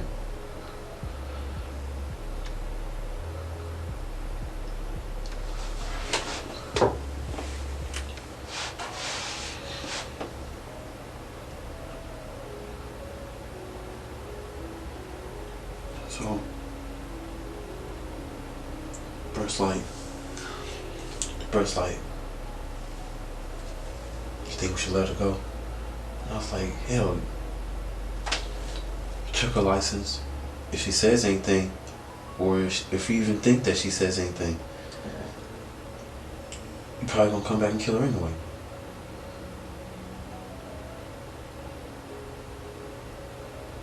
I was like, and then he went in there.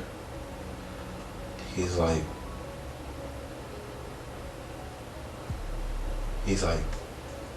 can we trust you not to say anything after we leave? She's like, no, I'm not gonna say anything. I'll sit here however long you want me to, and I won't move.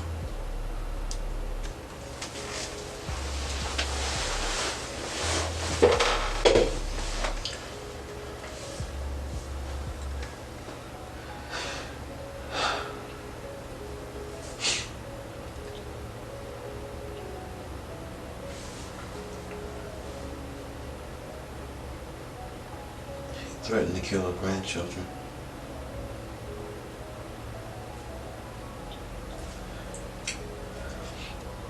Then we went in the other room. He was like, bro, I don't believe him. I'm gonna kill him. And I was like, he's like, you down with me? I was like, I can't have nobody's blood on my hands.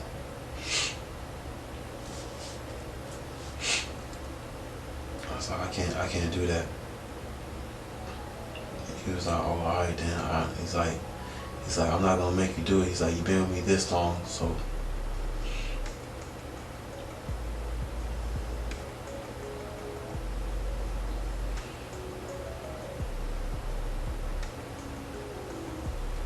So he's like, just stay and watch.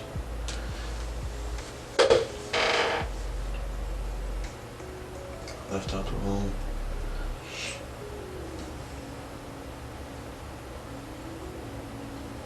10 minutes go by.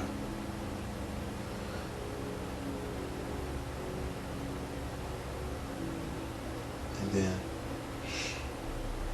I hear a bunch of wrestling around.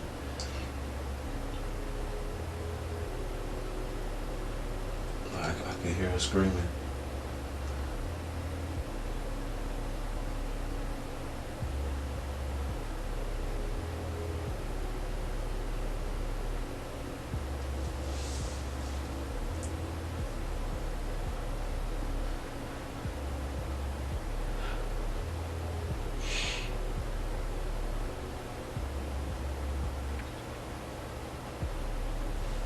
You promise? You promise?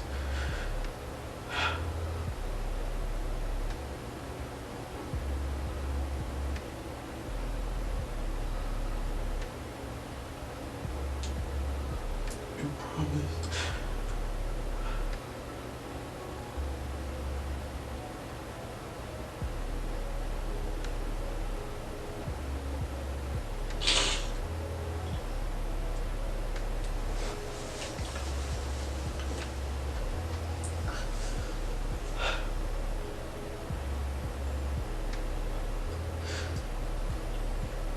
About 5 minutes go by. He comes running out the room. He's rummaging through the kitchen. I look in the room, and she's snoring, like, you know, like she's been knocked out. And And I was like, what'd you do to her? He's like, I tried to suffocate her, but it seems like she just, like she's asleep. And then he comes back with a trash bag.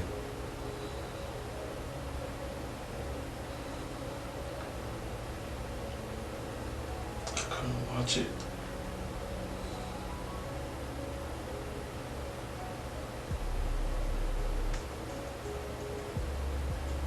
About another 5 minutes go by.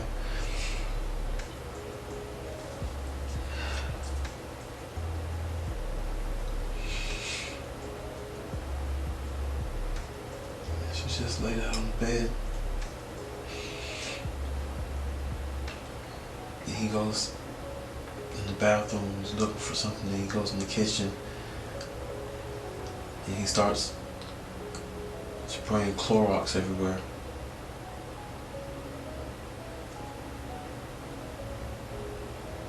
Then he calls somebody. He's like, the bitch is dead.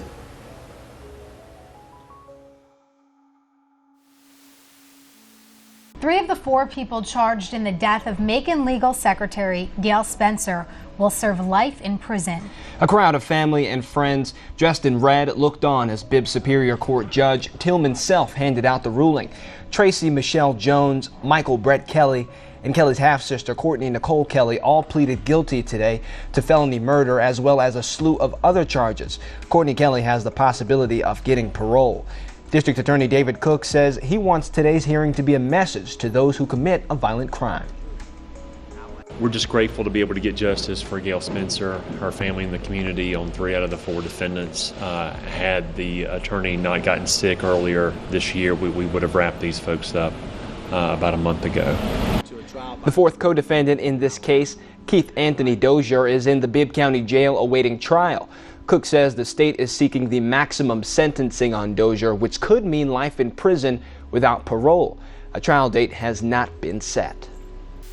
Everyone involved in this case in covering it up is a monster. Obviously, some players here were bigger monsters than others, but none of them seemed to adequately mind the actions of the cruelest member in their crew. And if anyone outside of those that were convicted aided the people involved, you are just as guilty, and I'm sure karma will see you through. Judging by the facts in this story, it certainly seems like plenty of others knew something, but did nothing. Big respect to Dustin for having the gall to come forward. Thanks to you, this man and 3 other Macon monsters are behind bars. I'm Mr. Black, and thank you for watching One Crime.